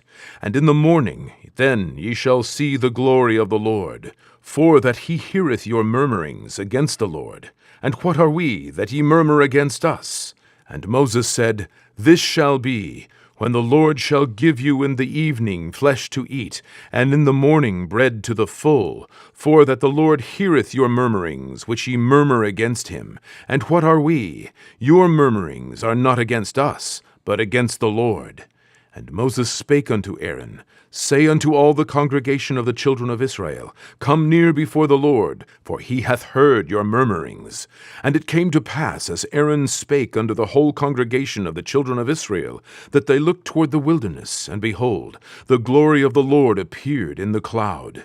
And the Lord spake unto Moses, saying, I have heard the murmurings of the children of Israel. Speak unto them, saying, At even ye shall eat flesh, and in the morning ye shall be filled with bread, and ye shall know that I am the Lord your God. And it came to pass that at even the quails came up, and covered the camp, and in the morning the dew lay round about the host. And when the dew that lay was gone up, behold, upon the face of the wilderness there lay a small round thing, as small as the hoarfrost on the ground. And when the children of Israel saw it, they said to one another, It is manna, for they wist not what it was. And Moses said unto them, This is the bread which the Lord hath given you to eat. This is the thing which the Lord hath commanded. Gather of it every man according to his eating, an omer for every man according to the number of your persons. Take ye every man for them which are in his tents. And the children of Israel did so, and gathered, some more, some less. And when they did meet it with an omer, he that gathered much had nothing over, and he that gathered little had no lack. They gathered every man according to his eating. And Moses said, Let no man leave of it till the morning. Notwithstanding, they hearkened not unto Moses, but some of them left of it until the morning, and it bred worms, and stank, and Moses was wroth with them. And they gathered it every morning, every man according to his eating, and when the sun waxed hot, it melted. And it came to pass that on the 6th day they gathered twice as much bread, 2 omers for one man. And all the rulers of the congregation came and told Moses. And he said unto them, This is that which the Lord hath said, Tomorrow is the rest of the holy Sabbath unto the Lord. Bake that which ye will bake today, and seethe that ye will seethe.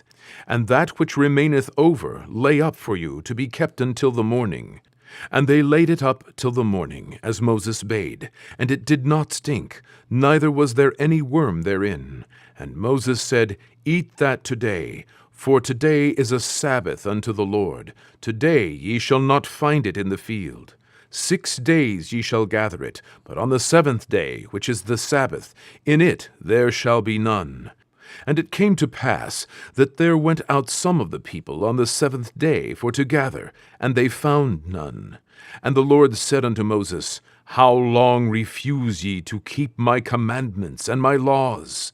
See, for that the Lord hath given you the Sabbath, therefore he giveth you on the 6th day the bread of 2 days. Abide ye every man in his place, let no man go out of his place on the 7th day. So the people rested on the 7th day. And the house of Israel called the name thereof manna. And it was like coriander seed, white, and the taste of it was like wafers made with honey. And Moses said, This is the thing which the Lord commandeth. Fill an omer of it to be kept for your generations, that they may see the bread wherewith I have fed you in the wilderness, when I brought you forth from the land of Egypt. And Moses said unto Aaron, Take a pot, and put an omer full of manna therein, and lay it up before the Lord, to be kept for your generations. As the Lord commanded Moses, so Aaron laid it up before the testimony to be kept. And the children of Israel did eat manna 40 years, until they came to a land inhabited. They did eat manna, until they came unto the borders of the land of Canaan. Now an omer is the 10th part of an ephah. Exodus 17. And all the congregation of the children of Israel journeyed from the wilderness of Sin, after their journeys, according to the commandment of the Lord, and pitched in Rephidim. And there was no water for the people to drink. Wherefore the people did chide with Moses, and said, Give us water that we may drink. And Moses said unto them, Why chide ye with me? Wherefore do ye tempt the Lord? And the people thirsted there for water. And the people murmured against Moses, and said, Wherefore is this that thou hast brought us up out of Egypt, to kill us, and our children, and our cattle with thirst? And Moses cried unto the Lord, saying, What shall I do unto this people? They be almost ready to stone me. And the Lord said unto Moses, Go on before the people, and take with thee of the elders of Israel, and thy rod, wherewith thou smotest the river. Take in thine hand, and go. Behold, I will stand before thee there upon the rock in Horeb, and thou shalt smite the rock, and there shall come water out of it, that the people may drink. And Moses did so in the sight of the elders of Israel. And he called the name of the place Massah and Meribah, because of the chiding of the children of Israel, and because they tempted the Lord, saying, Is the Lord among us or not? Then came Amalek, and fought with Israel in Rephidim. And Moses said unto Joshua, Choose us out men, and go out, fight with Amalek. Tomorrow I will stand on the top of the hill with the rod of God in mine hand. So Joshua did as Moses had said to him, and fought with Amalek. And Moses, Aaron, and Hur went up to the top of the hill. And it came to pass, when Moses held up his hand, that Israel prevailed, and when he let down his hand, Amalek prevailed. But Moses' hands were heavy, and they took a stone, and put it under him, and he sat thereon. And Aaron and Hur stayed up his hands, the one on the one side, and the other on the other side, and his hands were steady until the going down of the sun. And Joshua discomfited Amalek and his people with the edge of the sword. And the Lord said unto Moses, Write this for a memorial in a book, and rehearse it in the ears of Joshua. For I will utterly put out the remembrance of Amalek from under heaven. And Moses built an altar, and called the name of it Jehovah Nissi. For he said, Because the Lord hath sworn that the Lord will have war with Amalek from generation to generation. Exodus 18. When Jethro, the priest of Midian, Moses' father-in-law, heard of all that God had done for Moses and for Israel his people, and that the Lord had brought Israel out of Egypt, then Jethro, Moses' father-in-law, took Zipporah, Moses' wife, after he had sent her back, and her 2 sons, of which the name of the one was Gershom, for he said, I have been an alien in a strange land, and the name of the other was Eleazar, for the God of my father, said he, was mine help, and delivered me from the sword of Pharaoh. And Jethro, Moses' father-in-law, came with his sons and his wife unto Moses into the wilderness, where he encamped at the mount of God. And he said unto Moses, I, thy father-in-law Jethro, am come unto thee, and thy wife, and her 2 sons with her. And Moses went out to meet his father-in-law, and did obeisance, and kissed him, and they asked each other of their welfare, and they came into the tent. And Moses told his father-in-law all that the Lord had done unto Pharaoh and to the Egyptians for Israel's sake, and all the travail that had come upon them by the way, and how the Lord delivered them. And Jethro rejoiced for all the goodness which the Lord had done to Israel, whom he had delivered out of the hand of the Egyptians. And Jethro said, Blessed be the Lord, who hath delivered you out of the hand of the Egyptians, and out of the hand of Pharaoh, who hath delivered the people from under the hand of the Egyptians. Now I know that the Lord is greater than all gods, for in the thing wherein they dealt proudly, he was above them. And Jethro, Moses' father-in-law, took a burnt offering and sacrifices for God. And Aaron came, and all the elders of Israel, to eat bread with Moses' father-in-law before God. And it came to pass on the morrow that Moses sat to judge the people, and the people stood by Moses from the morning unto the evening. And when Moses' father-in-law saw all that he did to the people, he said, What is this thing that thou doest to the people? Why sittest thou thyself alone, and all the people stand by thee from morning unto even? And Moses said unto his father-in-law, Because the people come unto me to inquire of God. When they have a matter, they come unto me, and I judge between one and another, and I do make them know the statutes of God and his laws. And Moses' father-in-law said unto him, The thing that thou doest is not good. Thou wilt surely wear away, both thou and this people that is with thee. For this thing is too heavy for thee. Thou art not able to perform it thyself alone. Hearken now unto my voice. I will give thee counsel, and God shall be with thee. Be thou for the people to Godward, that thou mayest bring the causes unto God. And thou shalt teach them ordinances and laws, and shalt show them the way wherein they must walk, and the work that they must do. Moreover, thou shalt provide out of all the people able men, such as fear God, men of truth, hating covetousness, and place such over them to be rulers of thousands, and rulers of hundreds, rulers of 50s, and rulers of 10s. And let them judge the people at all seasons. And it shall be, that every great matter they shall bring unto thee, but every small matter they shall judge. So shall it be easier for thyself, and they shall bear the burden with thee.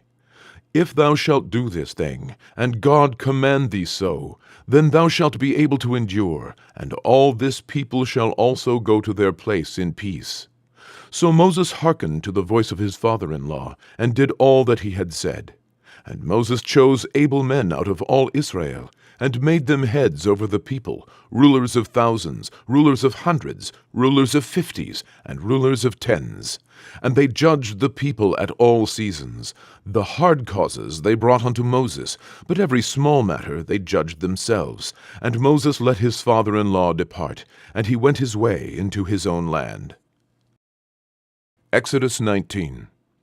In the 3rd month, when the children of Israel were gone forth out of the land of Egypt, the same day came they into the wilderness of Sinai. For they were departed from Rephidim, and were come to the desert of Sinai, and had pitched in the wilderness, and there Israel camped before the mount. And Moses went up unto God, and the Lord called unto him out of the mountain, saying, Thus shalt thou say to the house of Jacob, and tell the children of Israel, Ye have seen what I did unto the Egyptians, and how I bare you on eagle's wings, and brought you unto myself. Now therefore, if ye will obey my voice indeed, and keep my covenant, then ye shall be a peculiar treasure unto me above all people, for all the earth is mine. And ye shall be unto me a kingdom of priests, and an holy nation. These are the words which thou shalt speak unto the children of Israel. And Moses came and called for the elders of the people, and laid before their faces all these words which the Lord commanded him. And all the people answered together and said, All that the Lord hath spoken we will do. And Moses returned the words of the people unto the Lord. And the Lord said unto Moses, Lo, I come unto thee in a thick cloud, that the people may hear when I speak with thee, and believe thee forever. And Moses told the words of the people unto the Lord. And the Lord said unto Moses, Go unto the people, and sanctify them today and tomorrow, and let them wash their clothes, and be ready against the 3rd day. For the 3rd day the Lord will come down in the sight of all the people upon Mount Sinai. And thou shalt set bounds unto the people round about, saying, Take heed to yourselves, that ye go not up into the mount, or touch the border of it. Whosoever toucheth the mount shall be surely put to death. There shall not an hand touch it, but he shall surely be stoned, or shot through. Whether it be beast or man, it shall not live. When the trumpet soundeth long, they shall come up to the mount. And Moses went down from the mount unto the people, and sanctified the people, and they washed their clothes. And he said unto the people, Be ready against the 3rd day, come not at your wives. And it came to pass on the 3rd day in the morning, that there were thunders and lightnings, and a thick cloud upon the mount, and the voice of the trumpet exceeding loud, so that all the people that was in the camp trembled. And Moses brought forth the people out of the camp to meet with God, and they stood at the nether part of the mount. And Mount Sinai was altogether on a smoke, because the Lord descended upon it in fire, and the smoke thereof ascended as the smoke of a furnace, and the whole mount quaked greatly. And when the voice of the trumpet sounded long, and waxed louder and louder, Moses spake, and God answered him by a voice. And the Lord came down upon Mount Sinai, on the top of the mount, and the Lord called Moses up to the top of the mount, and Moses went up. And the Lord said unto Moses, Go down, charge the people, lest they break through unto the Lord to gaze, and many of them perish. And let the priests also, which come near to the Lord, sanctify themselves, lest the Lord break forth upon them. And Moses said unto the Lord, The people cannot come up to Mount Sinai, for thou chargest us, saying, Set bounds about the mount, and sanctify it. And the Lord said unto him, Away, get thee down, and thou shalt come up, thou and Aaron with thee. But let not the priests and the people break through to come up unto the Lord, lest he break forth upon them. So Moses went down unto the people, and spake unto them. Exodus 20. And God spake all these words, saying, I am the Lord thy God, which have brought thee out of the land of Egypt, out of the house of bondage. Thou shalt have no other gods before me. Thou shalt not make unto thee any graven image, or any likeness of anything that is in heaven above, or that is in the earth beneath, or that is in the water under the earth. Thou shalt not bow down thyself to them, nor serve them. For I, the Lord thy God, am a jealous God, visiting the iniquity of the fathers upon the children unto the 3rd and 4th generation of them that hate me, and showing mercy unto thousands of them that love me, and keep my commandments. Thou shalt not take the name of the Lord thy God in vain, for the Lord will not hold him guiltless that taketh his name in vain. Remember the Sabbath day, to keep it holy. 6 days shalt thou labor, and do all thy work, but the 7th day is the Sabbath of the Lord thy God.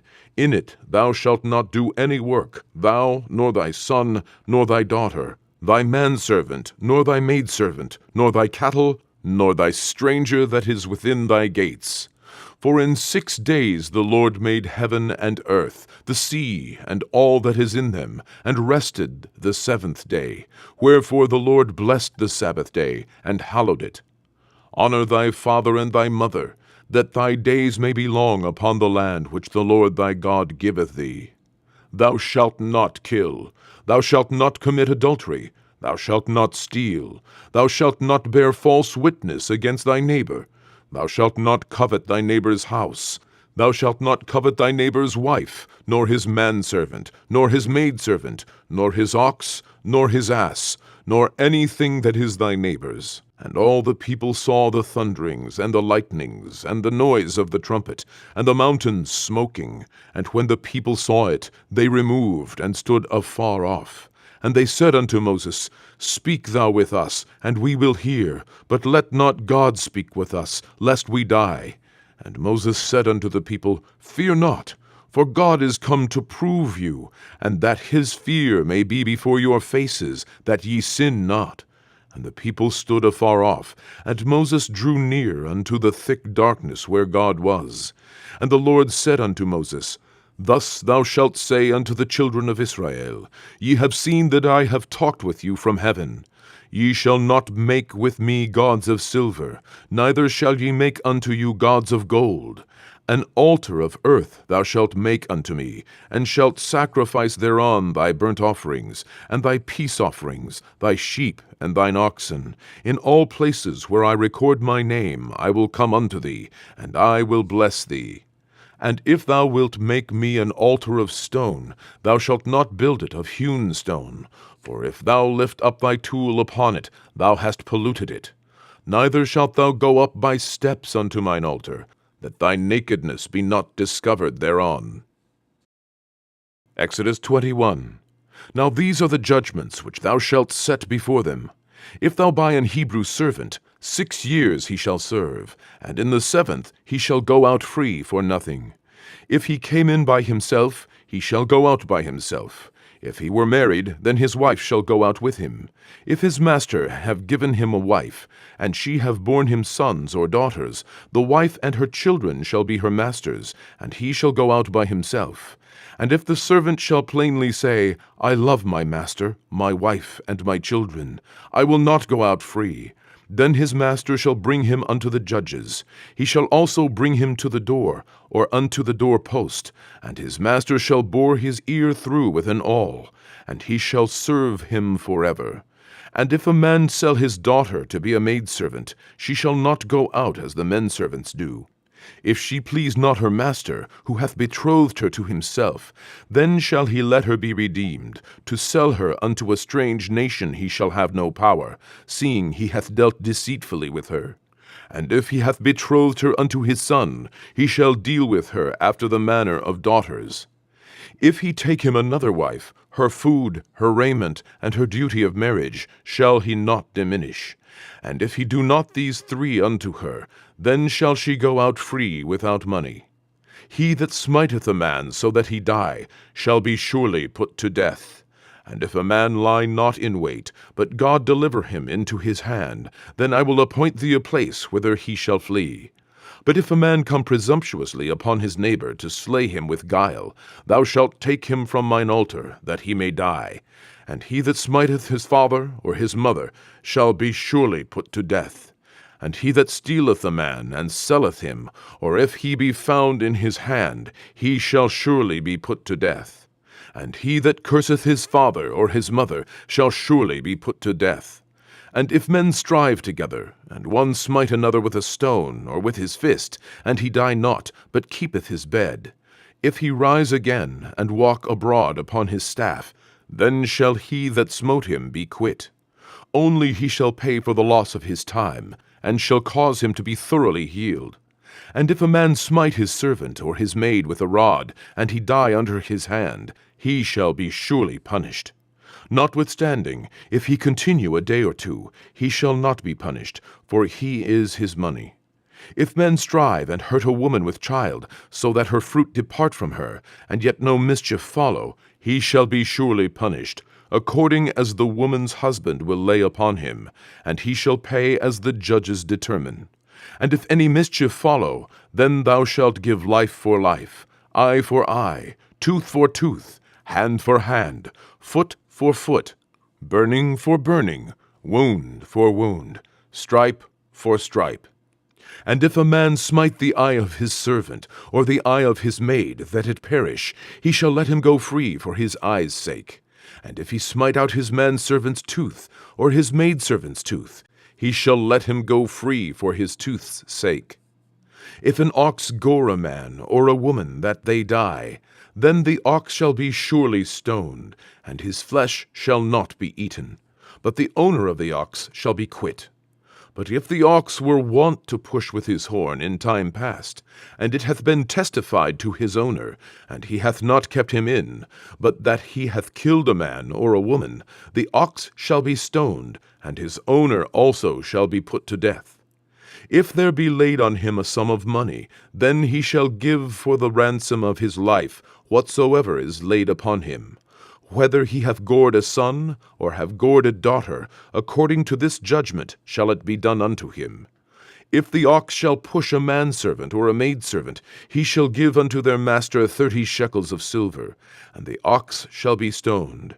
And if a man shall open a pit, or if a man shall dig a pit, and not cover it, and an ox or an ass fall therein, the owner of the pit shall make it good, and give money unto the owner of them, and the dead beast shall be his.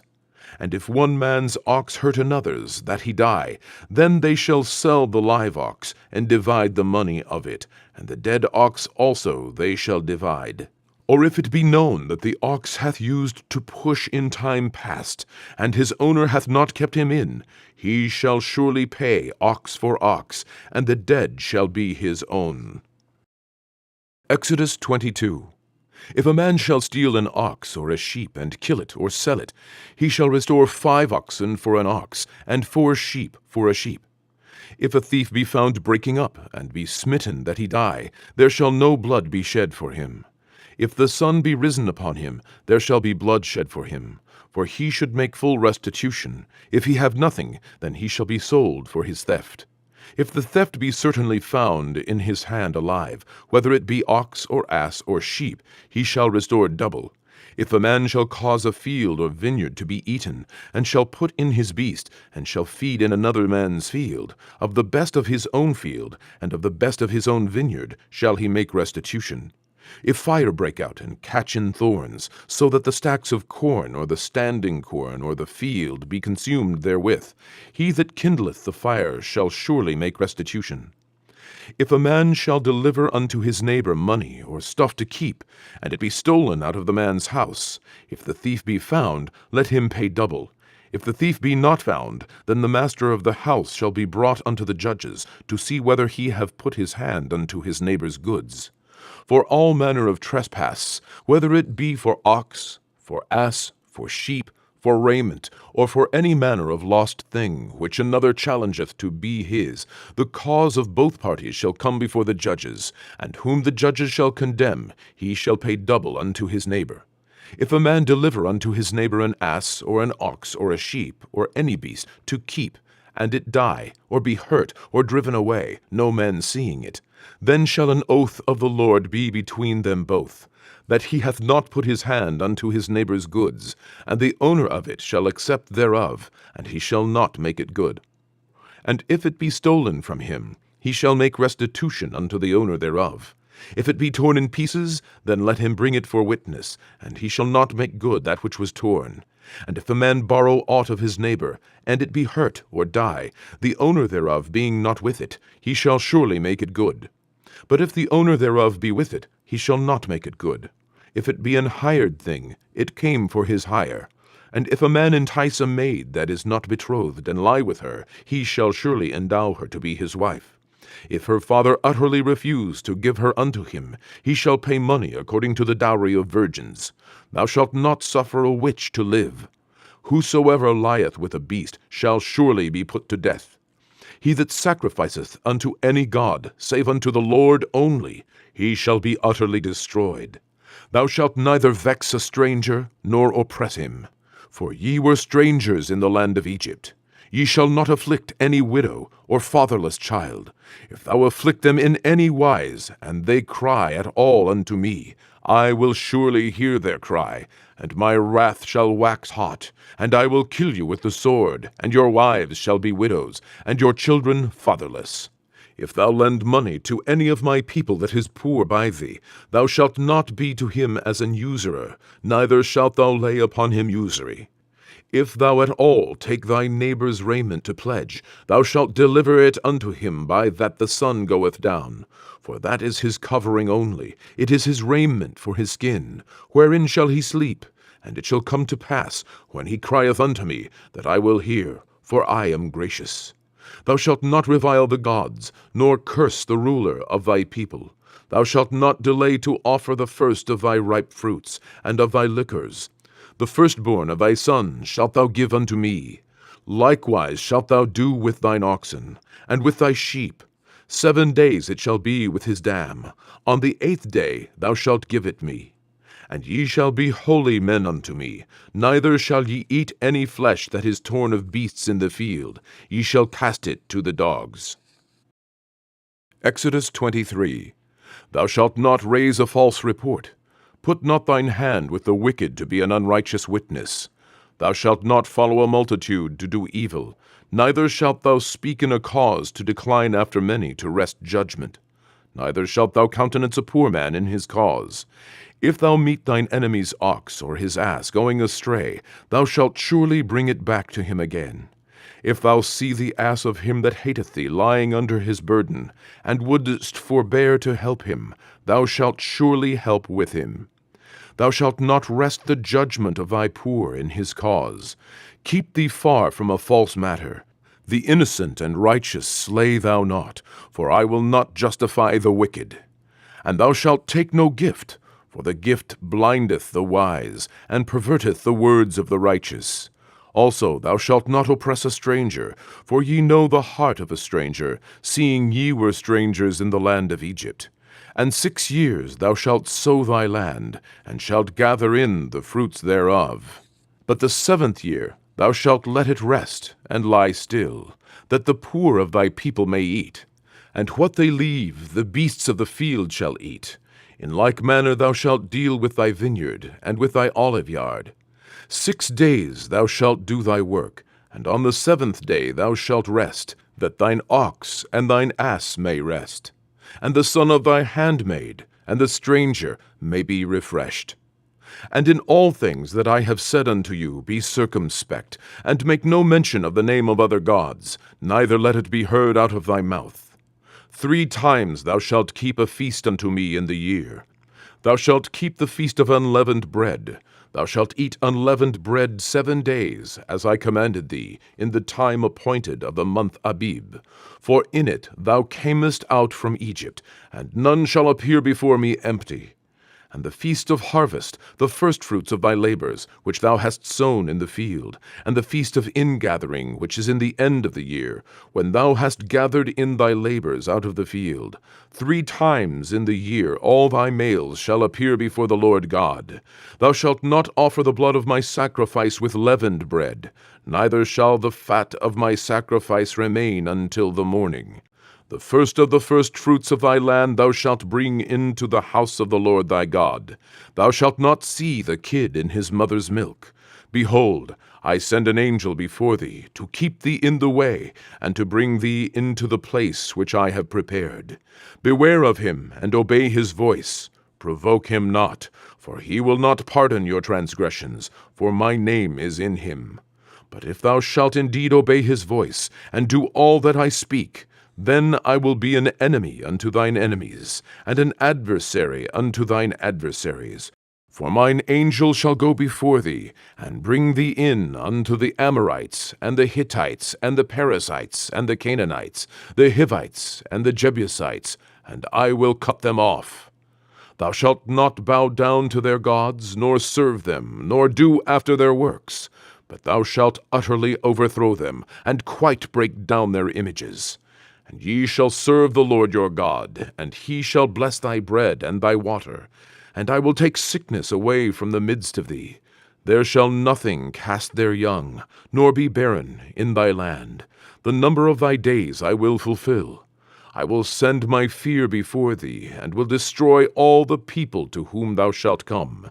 And I will make all thine enemies turn their backs unto thee. And I will send hornets before thee, which shall drive out the Hivite, the Canaanite, and the Hittite from before thee. I will not drive them out from before thee in 1 year, lest the land become desolate, and the beast of the field multiply against thee. By little and little I will drive them out from before thee, until thou be increased, and inherit the land. And I will set thy bounds from the Red Sea, even unto the sea of the Philistines, and from the desert unto the river. For I will deliver the inhabitants of the land into your hand, and thou shalt drive them out before thee. Thou shalt make no covenant with them, nor with their gods. They shall not dwell in thy land, lest they make thee sin against me. For if thou serve their gods, it will surely be a snare unto thee. Exodus 24.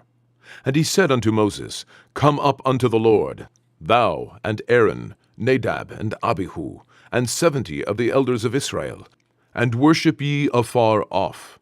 And Moses alone shall come near the Lord, but they shall not come nigh, neither shall the people go up with him. And Moses came and told the people all the words of the Lord, and all the judgments. And all the people answered with one voice, and said, All the words which the Lord hath said will we do. And Moses wrote all the words of the Lord, and rose up early in the morning, and builded an altar under the hill, and 12 pillars, according to the 12 tribes of Israel. And he sent young men of the children of Israel, which offered burnt offerings, and sacrificed peace offerings of oxen unto the Lord. And Moses took half of the blood, and put it in basins, and half of the blood he sprinkled on the altar. And he took the book of the covenant, and read in the audience of the people. And they said, All that the Lord hath said will we do, and be obedient. And Moses took the blood, and sprinkled it on the people, and said, Behold the blood of the covenant, which the Lord hath made with you concerning all these words. Then went up Moses, and Aaron, Nadab, and Abihu, and 70 of the elders of Israel. And they saw the God of Israel, and there was under his feet as it were a paved work of a sapphire stone, and as it were the body of heaven in his clearness. And upon the nobles of the children of Israel he laid not his hand. Also they saw God, and did eat and drink. And the Lord said unto Moses, Come up to me into the mount, and be there, and I will give thee tables of stone, and a law, and commandments which I have written, that thou mayest teach them. And Moses rose up, and his minister Joshua, and Moses went up into the mount of God. And he said unto the elders, Tarry ye here for us, until we come again unto you. And behold, Aaron and Hur are with you. If any man have any matters to do, let him come unto them. And Moses went up into the mount, and a cloud covered the mount. And the glory of the Lord abode upon Mount Sinai, and the cloud covered it 6 days. And the 7th day he called unto Moses out of the midst of the cloud. And the sight of the glory of the Lord was like devouring fire on the top of the mount in the eyes of the children of Israel. And Moses went into the midst of the cloud, and gat him up into the mount. And Moses was in the mount 40 days and 40 nights. Exodus 25. And the Lord spake unto Moses, saying, Speak unto the children of Israel, that they bring me an offering. Of every man that giveth it willingly with his heart, ye shall take my offering. And this is the offering which ye shall take of them, gold, and silver, and brass, and blue, and purple, and scarlet, and fine linen, and goat's hair, and rams' skins dyed red, and badgers' skins, and shittim wood, oil for the light, spices for anointing oil, and for sweet incense, onyx stones, and stones to be set in the ephod and in the breastplate. And let them make me a sanctuary, that I may dwell among them, according to all that I show thee, after the pattern of the tabernacle, and the pattern of all the instruments thereof, even so shall ye make it. And they shall make an ark of shittim wood. 2 cubits and a half shall be the length thereof, and 1 cubit and a half the breadth thereof, and 1 cubit and a half the height thereof. And thou shalt overlay it with pure gold, within and without shalt thou overlay it, and shalt make upon it a crown of gold round about. And thou shalt cast 4 rings of gold for it, and put them in the 4 corners thereof. And 2 rings shall be in the one side of it, and 2 rings in the other side of it. And thou shalt make staves of shittim wood, and overlay them with gold. And thou shalt put the staves into the rings by the sides of the ark, that the ark may be borne with them. The staves shall be in the rings of the ark, they shall not be taken from it. And thou shalt put into the ark the testimony which I shall give thee. And thou shalt make a mercy seat of pure gold. 2 cubits and a half shall be the length thereof, and 1 cubit and a half the breadth thereof. And thou shalt make 2 cherubims of gold. Of beaten work shalt thou make them, in the 2 ends of the mercy seat. And make 1 cherub on the one end, and the other cherub on the other end. Even of the mercy seat shall ye make the cherubims on the 2 ends thereof. And the cherubims shall stretch forth their wings on high, covering the mercy seat with their wings, and their faces shall look one to another. Toward the mercy seat shall the faces of the cherubims be. And thou shalt put the mercy seat above upon the ark, and in the ark thou shalt put the testimony that I shall give thee. And there I will meet with thee, and I will commune with thee from above the mercy seat, from between the 2 cherubims which are upon the ark of the testimony, of all things which I will give thee in commandment unto the children of Israel. Thou shalt also make a table of shittim wood. 2 cubits shall be the length thereof, and 1 cubit the breadth thereof, and 1 cubit and a half the height thereof. And thou shalt overlay it with pure gold, and make thereto a crown of gold round about. And thou shalt make unto it a border of an handbreadth round about. And thou shalt make a golden crown to the border thereof round about. And thou shalt make for it 4 rings of gold, and put the rings in the 4 corners that are on the 4 feet thereof. Over against the border shall the rings be for places of the staves to bear the table. And thou shalt make the staves of shittim wood, and overlay them with gold, that the table may be borne with them. And thou shalt make the dishes thereof, and spoons thereof, and covers thereof, and bowls thereof, to cover withal. Of pure gold shalt thou make them. And thou shalt set upon the table showbread before me alway. And thou shalt make a candlestick of pure gold. Of beaten work shall the candlestick be made. His shaft and his branches, his bowls, his knops, and his flowers shall be of the same. And 6 branches shall come out of the sides of it, 3 branches of the candlestick out of the one side, and 3 branches of the candlestick out of the other side. 3 bowls made like unto almonds, with a knop and a flower in one branch, and 3 bowls made like almonds in the other branch, with a knop and a flower. So in the 6 branches that come out of the candlestick.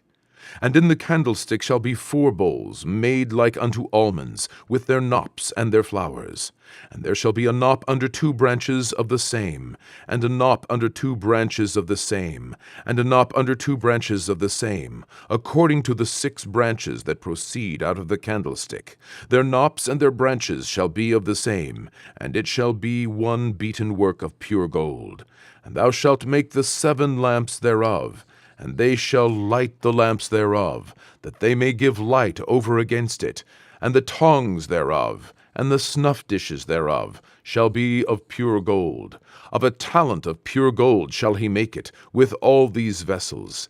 And look that thou make them after their pattern, which was showed thee in the mount. Exodus 26. Moreover, thou shalt make the tabernacle with 10 curtains of fine twined linen, and blue, and purple, and scarlet. With cherubims of cunning work shalt thou make them. The length of one curtain shall be 28 cubits, and the breadth of one curtain 4 cubits, and every one of the curtains shall have one measure. The 5 curtains shall be coupled together one to another, and other 5 curtains shall be coupled one to another. And thou shalt make loops of blue upon the edge of the one curtain, from the selvage in the coupling, and likewise shalt thou make in the uttermost edge of another curtain in the coupling of the second. 50 loops shalt thou make in the one curtain, and 50 loops shalt thou make in the edge of the curtain that is in the coupling of the second, that the loops may take hold one of another. And thou shalt make 50 tacks of gold, and couple the curtains together with the tacks, and it shall be one tabernacle. And thou shalt make curtains of goat's hair to be a covering upon the tabernacle. 11 curtains shalt thou make. The length of one curtain shall be 30 cubits, and the breadth of one curtain 4 cubits, and the 11 curtains shall be all of one measure. And thou shalt couple 5 curtains by themselves, and 6 curtains by themselves, and shalt double the 6th curtain in the forefront of the tabernacle. And thou shalt make 50 loops on the edge of the one curtain that is outmost in the coupling, and 50 loops in the edge of the curtain which coupleth the second. And thou shalt make 50 tacks of brass, and put the tacks into the loops, and couple the tent together, that it may be one. And the remnant that remaineth of the curtains of the tent, the half curtain that remaineth, shall hang over the backside of the tabernacle, and a cubit on the one side, and a cubit on the other side of that which remaineth in the length of the curtains of the tent. It shall hang over the sides of the tabernacle on this side, and on that side, to cover it. And thou shalt make a covering for the tent of ram skins dyed red, and a covering above of badger skins. And thou shalt make boards for the tabernacle of shittim wood standing up. 10 cubits shall be the length of a board, and a cubit and a half shall be the breadth of one board. 2 tenons shall there be in one board, set in order one against another. Thus shalt thou make for all the boards of the tabernacle. And thou shalt make the boards for the tabernacle, 20 boards on the south side southward. And thou shalt make 40 sockets of silver under the 20 boards, 2 sockets under one board for his 2 tenons, and 2 sockets under another board for his 2 tenons. And for the second side of the tabernacle on the north side there shall be 20 boards, and there 40 sockets of silver, 2 sockets under one board, and 2 sockets under another board. And for the sides of the tabernacle westward thou shalt make 6 boards, and 2 boards shalt thou make for the corners of the tabernacle in the 2 sides. And they shall be coupled together beneath, and they shall be coupled together above the head of it unto one ring. Thus shall it be for them both. They shall be for the 2 corners. And they shall be 8 boards, and their sockets of silver, 16 sockets, 2 sockets under one board, and 2 sockets under another board. And thou shalt make bars of shittim wood, 5 for the boards of the one side of the tabernacle, and 5 bars for the boards of the other side of the tabernacle, and 5 bars for the boards of the side of the tabernacle for the 2 sides westward. And the middle bar in the midst of the boards shall reach from end to end. And thou shalt overlay the boards with gold, and make their rings of gold for places for the bars. And thou shalt overlay the bars with gold. And thou shalt rear up the tabernacle according to the fashion thereof, which was showed thee in the mount. And thou shalt make a veil of blue, and purple, and scarlet, and fine twined linen of cunning work. With cherubims shall it be made. And thou shalt hang it upon 4 pillars of shittim wood, overlaid with gold. Their hooks shall be of gold, upon the 4 sockets of silver. And thou shalt hang up the veil under the tacks, that thou mayest bring in thither within the veil the ark of the testimony. And the veil shall divide unto you between the holy place and the most holy. And thou shalt put the mercy seat upon the ark of the testimony in the most holy place. And thou shalt set the table without the veil, and the candlestick over against the table on the side of the tabernacle toward the south. And thou shalt put the table on the north side. And thou shalt make an hanging for the door of the tent, of blue, and purple, and scarlet, and fine twined linen, wrought with needlework. And thou shalt make for the hanging 5 pillars of shittim wood, and overlay them with gold, and their hooks shall be of gold, and thou shalt cast 5 sockets of brass for them. Exodus 27. And thou shalt make an altar of shittim wood, 5 cubits long, and 5 cubits broad. The altar shall be foursquare, and the height thereof shall be 3 cubits. And thou shalt make the horns of it upon the 4 corners thereof. His horns shall be of the same, and thou shalt overlay it with brass. And thou shalt make his pans to receive his ashes, and his shovels, and his basins, and his fleshhooks, and his firepans. All the vessels thereof thou shalt make of brass. And thou shalt make for it a grate of network of brass. And upon the net shalt thou make 4 brazen rings in the 4 corners thereof. And thou shalt put it under the compass of the altar beneath, that the net may be even to the midst of the altar. And thou shalt make staves for the altar, staves of shittim wood, and overlay them with brass. And the staves shall be put into the rings, and the staves shall be upon the 2 sides of the altar, to bear it. Hollow with boards shalt thou make it. As it was showed thee in the mount, so shall they make it.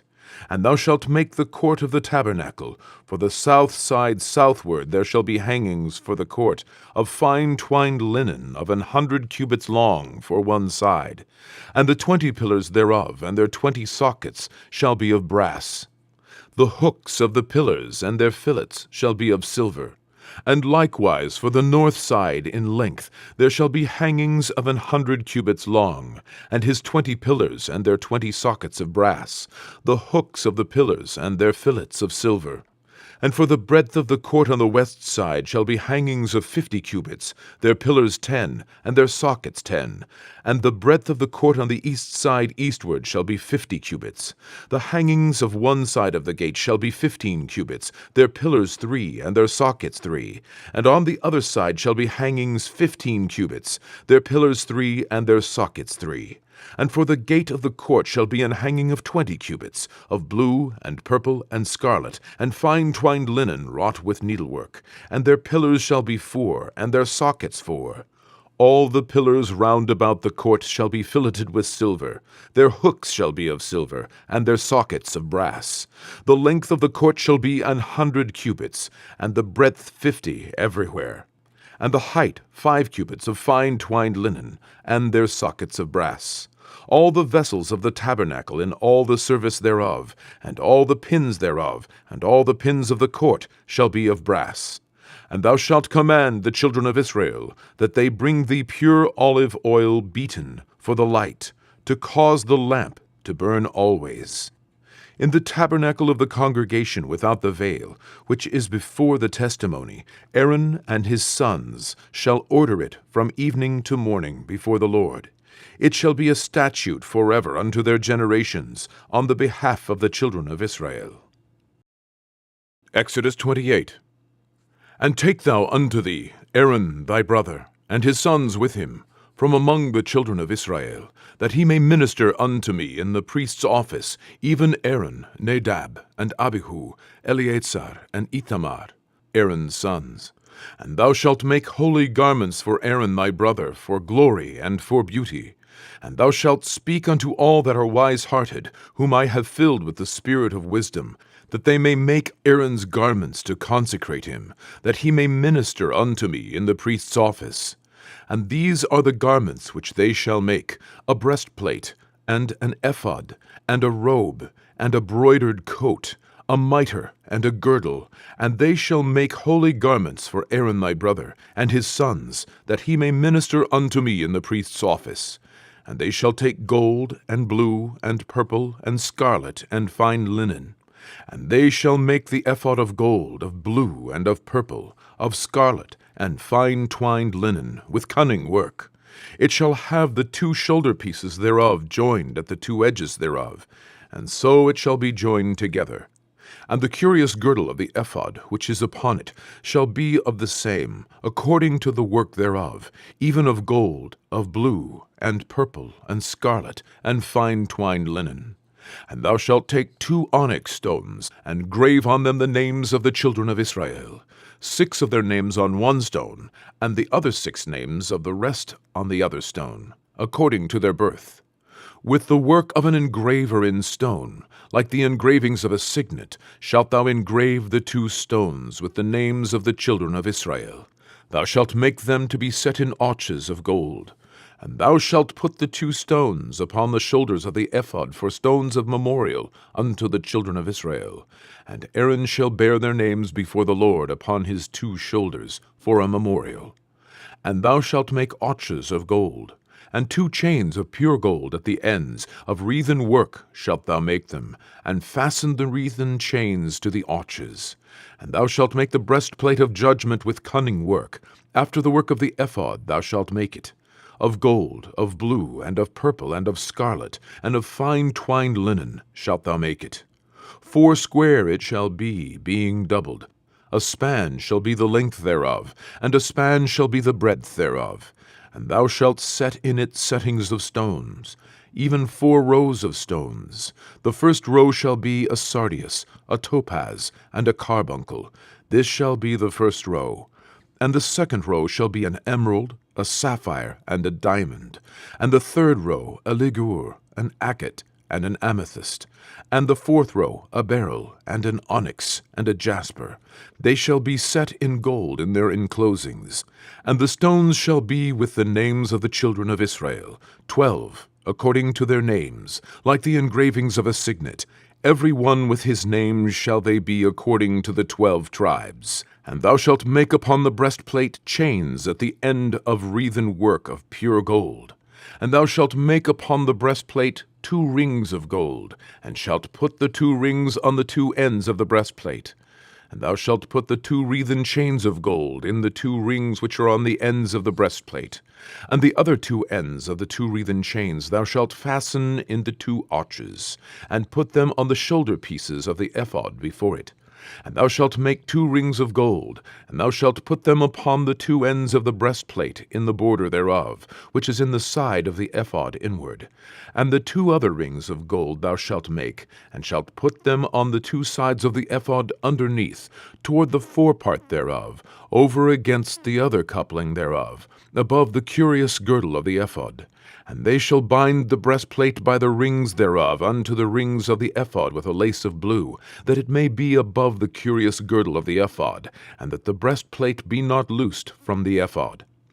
And Aaron shall bear the names of the children of Israel in the breastplate of judgment upon his heart, when he goeth in unto the holy place, for a memorial before the Lord continually. And thou shalt put in the breastplate of judgment the Urim and the Thummim, and they shall be upon Aaron's heart, when he goeth in before the Lord. And Aaron shall bear the judgment of the children of Israel upon his heart before the Lord continually. And thou shalt make the robe of the ephod all of blue, and there shall be an hole in the top of it, in the midst thereof. It shall have a binding of woven work round about the whole of it, as it were the hole of an habergeon, that it be not rent. And beneath upon the hem of it thou shalt make pomegranates of blue and of purple, and of scarlet round about the hem thereof, and bells of gold between them round about, a golden bell and a pomegranate, a golden bell and a pomegranate, upon the hem of the robe round about. And it shall be upon Aaron to minister, and his sound shall be heard when he goeth in unto the holy place before the Lord, and when he cometh out, that he die not. And it shall be upon Aaron to minister, and his sound shall be heard when he goeth in unto the holy place before the Lord, and when he cometh out, that he die not. And thou shalt make a plate of pure gold, and grave upon it, like the engravings of a signet, Holiness to the Lord. And thou shalt put it on a blue lace, that it may be upon the mitre. Upon the forefront of the mitre it shall be. And it shall be upon Aaron's forehead, that Aaron may bear the iniquity of the holy things, which the children of Israel shall hallow in all their holy gifts.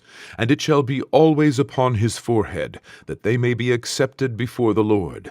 And thou shalt embroider the coat of fine linen, and thou shalt make the mitre of fine linen, and thou shalt make the girdle of needlework. And for Aaron's sons thou shalt make coats, and thou shalt make for them girdles, and bonnets shalt thou make for them, for glory and for beauty. And thou shalt put them upon Aaron thy brother, and his sons with him, and shalt anoint them, and consecrate them, and sanctify them, that they may minister unto me in the priest's office. And thou shalt make them linen breeches to cover their nakedness. From the loins even unto the thighs they shall reach. And they shall be upon Aaron and upon his sons, when they come in unto the tabernacle of the congregation, or when they come near unto the altar to minister in the holy place, that they bear not iniquity, and die. It shall be a statute forever unto him and his seed after him. Exodus 29. And this is the thing that thou shalt do unto them to hallow them, to minister unto me in the priest's office. Take 1 young bullock, and 2 rams without blemish, and unleavened bread, and cakes, unleavened tempered with oil, and wafers, unleavened anointed with oil. Of wheaten flour shalt thou make them, and thou shalt put them into 1 basket, and bring them in the basket, with the bullock and the 2 rams. And Aaron and his sons thou shalt bring unto the door of the tabernacle of the congregation, and shalt wash them with water. And thou shalt take the garments, and put upon Aaron the coat, and the robe of the ephod, and the breastplate, and gird him with the curious girdle of the ephod. And thou shalt put the mitre upon his head, and put the holy crown upon the mitre. Then shalt thou take the anointing oil, and pour it upon his head, and anoint him. And thou shalt bring his sons, and put coats upon them, and thou shalt gird them with girdles, Aaron and his sons, and put the bonnets on them, and the priest's office shall be theirs for a perpetual statute. And thou shalt consecrate Aaron and his sons. And thou shalt cause a bullock to be brought before the tabernacle of the congregation, and Aaron and his sons shall put their hands upon the head of the bullock. And thou shalt kill the bullock before the Lord by the door of the tabernacle of the congregation. And thou shalt take of the blood of the bullock, and put it upon the horns of the altar with thy finger, and pour all the blood beside the bottom of the altar. And thou shalt take all the fat that covereth the inwards, and the caul that is above the liver, and the 2 kidneys, and the fat that is upon them, and burn them upon the altar. But the flesh of the bullock, and his skin, and his dung, shalt thou burn with fire without the camp. It is a sin offering. Thou shalt also take 1 ram, and Aaron and his sons shall put their hands upon the head of the ram. And thou shalt slay the ram, and thou shalt take his blood, and sprinkle it round about upon the altar. And thou shalt cut the ram in pieces, and wash the inwards of him, and his legs, and put them unto his pieces, and unto his head. And thou shalt burn the whole ram upon the altar. It is a burnt offering unto the Lord. It is a sweet savour, an offering made by fire unto the Lord. And thou shalt take the other ram, and Aaron and his sons shall put their hands upon the head of the ram. Then shalt thou kill the ram, and take of his blood, and put it upon the tip of the right ear of Aaron, and upon the tip of the right ear of his sons, and upon the thumb of their right hand, and upon the great toe of their right foot, and sprinkle the blood upon the altar round about. And thou shalt take of the blood that is upon the altar, and of the anointing oil, and sprinkle it upon Aaron, and upon his garments, and upon his sons, and upon the garments of his sons with him, and he shall be hallowed, and his garments, and his sons' garments with him. Also thou shalt take of the ram the fat and the rump, and the fat that covereth the inwards, and the caul above the liver, and the 2 kidneys, and the fat that is upon them, and the right shoulder, for it is a ram of consecration. And 1 loaf of bread, and 1 cake of oiled bread, and 1 wafer out of the basket of unleavened bread that is before the Lord. And thou shalt put all in the hands of Aaron, and in the hands of his sons, and shalt wave them for a wave offering before the Lord. And thou shalt receive them of their hands, and burn them upon the altar for a burnt offering, for a sweet savour before the Lord. It is an offering made by fire unto the Lord. And thou shalt take the breast of the ram of Aaron's consecration, and wave it for a wave offering before the Lord, and it shall be thy part. And thou shalt sanctify the breast of the wave offering, and the shoulder of the heave offering, which is waved, and which is heaved up, of the ram of the consecration, even of that which is for Aaron, and of that which is for his sons. And it shall be Aaron's and his sons by a statute forever from the children of Israel. For it is an heave offering, and it shall be an heave offering from the children of Israel of the sacrifice of their peace offerings, even their heave offering unto the Lord. And the holy garments of of Aaron shall be his sons after him, to be anointed therein, and to be consecrated in them. And that son that is priest in his stead shall put them on 7 days, when he cometh into the tabernacle of the congregation to minister in the holy place. And thou shalt take the ram of the consecration, and seethe his flesh in the holy place. And Aaron and his sons shall eat the flesh of the ram, and the bread that is in the basket by the door of the tabernacle of the congregation. And they shall eat those things wherewith the atonement was made, to consecrate and to sanctify them. But a stranger shall not eat thereof, because they are holy. And if aught of the flesh of the consecrations or of the bread remain unto the morning, then thou shalt burn the remainder with fire. It shall not be eaten, because it is holy. And thus shalt thou do unto Aaron and to his sons, according to all things which I have commanded thee. 7 days shalt thou consecrate them. And thou shalt offer every day a bullock for a sin offering for atonement. And thou shalt cleanse the altar when thou hast made an atonement for it, and thou shalt anoint it to sanctify it. 7 days thou shalt make an atonement for the altar, and sanctify it, and it shall be an altar most holy. Whatsoever toucheth the altar shall be holy. Now this is that which thou shalt offer upon the altar, 2 lambs of the first year, day by day continually. The one lamb thou shalt offer in the morning, and the other lamb thou shalt offer at even. And with the one lamb 1/10 deal of flour mingled with the 4th part of an hin of beaten oil, and the 4th part of an hin of wine for a drink offering. And the other lamb thou shalt offer at even, and shalt do thereto according to the meat offering of the morning, and according to the drink offering thereof, for a sweet savour, an offering made by fire unto the Lord. This shall be a continual burnt offering throughout your generations at the door of the tabernacle of the congregation before the Lord, where I will meet you to speak there unto thee. And there I will meet with the children of Israel, and the tabernacle shall be sanctified by my glory. And I will sanctify the tabernacle of the congregation and the altar. I will sanctify also both Aaron and his sons, to minister to me in the priest's office. And I will dwell among the children of Israel, and will be their God.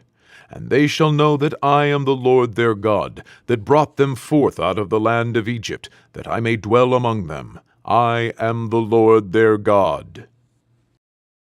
Exodus 30. And thou shalt make an altar to burn incense upon. Of shittim wood shalt thou make it. A cubit shall be the length thereof, and a cubit the breadth thereof. 4 square shall it be, and 2 cubits shall be the height thereof. The horns thereof shall be of the same. And thou shalt overlay it with pure gold, the top thereof, and the sides thereof round about, and the horns thereof. And thou shalt make unto it a crown of gold round about, and the horns thereof. And thou shalt make unto it a crown of gold round about, and 2 golden rings shalt thou make to it under the crown of it, by the 2 corners thereof, upon the 2 sides of it shalt thou make it, and they shall be for places for the staves to bear it withal. And thou shalt make the staves of shittim wood, and overlay them with gold. And thou shalt put it before the veil that is by the ark of the testimony, before the mercy seat that is over the testimony, where I will meet with thee. And Aaron shall burn thereon sweet incense every morning. When he dresseth the lamps, he shall burn incense upon it. And when Aaron lighteth the lamps at even, he shall burn incense upon it, a perpetual incense before the Lord throughout your generations. Ye shall offer no strange incense thereon, nor burnt sacrifice, nor meat offering, neither shall ye pour drink offering thereon. And Aaron shall make an atonement upon the horns of it once in a year, with the blood of the sin offering of atonements. Once in the year shall he make atonement upon it throughout your generations. It is most holy unto the Lord. And the Lord spake unto Moses, saying, When thou takest the sum of the children of Israel after their number, then shall they give every man a ransom for his soul unto the Lord, when thou numberest them, that there be no plague among them, when thou numberest them. This they shall give, every one that passeth among them that are numbered, 1/2 shekel after the shekel of the sanctuary. A shekel is 20 gerahs. and half shekel shall be the offering of the Lord. Every one that passeth among them that are numbered from 20 years old and above shall give an offering unto the Lord. The rich shall not give more, and the poor shall not give less than half a shekel, when they give an offering unto the Lord, to make an atonement for your souls. And thou shalt take the atonement money of the children of Israel, and shall appoint it for the service of the tabernacle of the congregation, that it may be a memorial unto the children of Israel before the Lord, to make an atonement for your souls. And the Lord spake unto Moses, saying, Thou shalt also make a laver of brass, and his foot also of brass, to wash withal. And thou shalt put it between the tabernacle of the congregation and the altar, and thou shalt put water therein. For Aaron and his sons shall wash their hands and their feet thereat. When they go into the tabernacle of the congregation, they shall wash with water, that they die not. Or when they come near to the altar to minister, to burn offering made by fire unto the Lord. So they shall wash their hands and their feet, that they die not, and it shall be a statute forever to them, even to him and to his seed, throughout their generations. Moreover, the Lord spake unto Moses, saying, Take thou also unto thee principal spices, of pure myrrh 500 shekels, and of sweet cinnamon half so much, even 250 shekels, and of sweet calamus 250 shekels, and of cassia 500 shekels, after the shekel of the sanctuary, and of oil olive and hin. And thou shalt make it an oil of holy ointment, an ointment compound after the art of the apothecary. It shall be an holy anointing oil. And thou shalt anoint the tabernacle of the congregation therewith, and the ark of the testimony, and the table and all his vessels, and the candlestick and his vessels, and the altar of incense, and the altar of burnt offering with all his vessels, and the laver and his foot. And thou shalt sanctify them, that they may be most holy. Whatsoever toucheth them shall be holy. And thou shalt anoint Aaron and his sons, and consecrate them, that they may minister unto me in the priest's office. And thou shalt speak unto the children of Israel, saying, This shall be an holy anointing oil unto me throughout your generations. Upon man's flesh shall it not be poured, neither shall ye make any other like it, after the composition of it. It is holy, and it shall be holy unto you. Whosoever compoundeth any like it, or whosoever putteth any of it upon a stranger, shall even be cut off from his people. And the Lord said unto Moses, Take unto thee sweet spices, stacte, and onycha, and galbanum, these sweet spices with pure frankincense, of each shall there be a like weight. And thou shalt make it a perfume, a confection after the art of the apothecary, tempered together, pure and holy. And thou shalt beat some of it very small, and put of it before the testimony in the tabernacle of the congregation, where I will meet with thee. It shall be unto you most holy. And as for the perfume which thou shalt make, ye shall not make to yourselves according to the composition thereof. It shall be unto thee holy for the Lord. Whosoever shall make like unto that, to smell thereto, shall even be cut off from his people. Exodus 31. And the Lord spake unto Moses, saying, See, I have called by name Bezaleel, the son of Uri, the son of Hur, of the tribe of Judah. And I have filled him with the Spirit of God, in wisdom, and in understanding, and in knowledge, and in all manner of workmanship, to devise cunning works, to work in gold, and in silver, and in brass, and in cutting of stones, to set them, and in carving of timber, to work in all manner of workmanship. And I, behold, I have given with him Aholiab, the son of Ahishamach, of the tribe of Dan. And in the hearts of all that are wise-hearted I have put wisdom, that they may make all that I have commanded thee. The tabernacle of the congregation, and the ark of the testimony, and the mercy seat that is thereupon, and all the furniture of the tabernacle, and the table and his furniture, and the pure candlestick with all his furniture, and the altar of incense, and the altar of burnt offering with all his furniture, and the laver and his foot, and the cloths of service, and the holy garments for Aaron the priest, and the garments of his sons, to minister in the priest's office. and the anointing oil, and sweet incense for the holy place, according to all that I have commanded thee, shall they do. And the Lord spake unto Moses, saying, Speak thou also unto the children of Israel, saying, Verily my Sabbaths ye shall keep. For it is a sign between me and you throughout your generations, that ye may know that I am the Lord that doth sanctify you. Ye shall keep the Sabbath, therefore, for it is holy unto you. Every one that defileth it shall surely be put to death. For whosoever doeth any work therein, that soul shall be cut off from among his people. 6 days may work be done, but in the 7th is the Sabbath of rest, holy to the Lord. Whosoever doeth any work in the Sabbath day, he shall surely be put to death. Wherefore the children of Israel shall keep the Sabbath, to observe the Sabbath throughout their generations, for a perpetual covenant. It is a sign between me and the children of Israel forever. For in 6 days the Lord made heaven and earth, and on the 7th day he rested, and was refreshed. And he gave unto Moses, when he had made an end of communing with him upon Mount Sinai, 2 tables of testimony, tables of stone, written with the finger of God. Exodus 32. And when the people saw that Moses delayed to come down out of the mount, the people gathered themselves together unto Aaron, and said unto him, Up, make us gods, which shall go before us.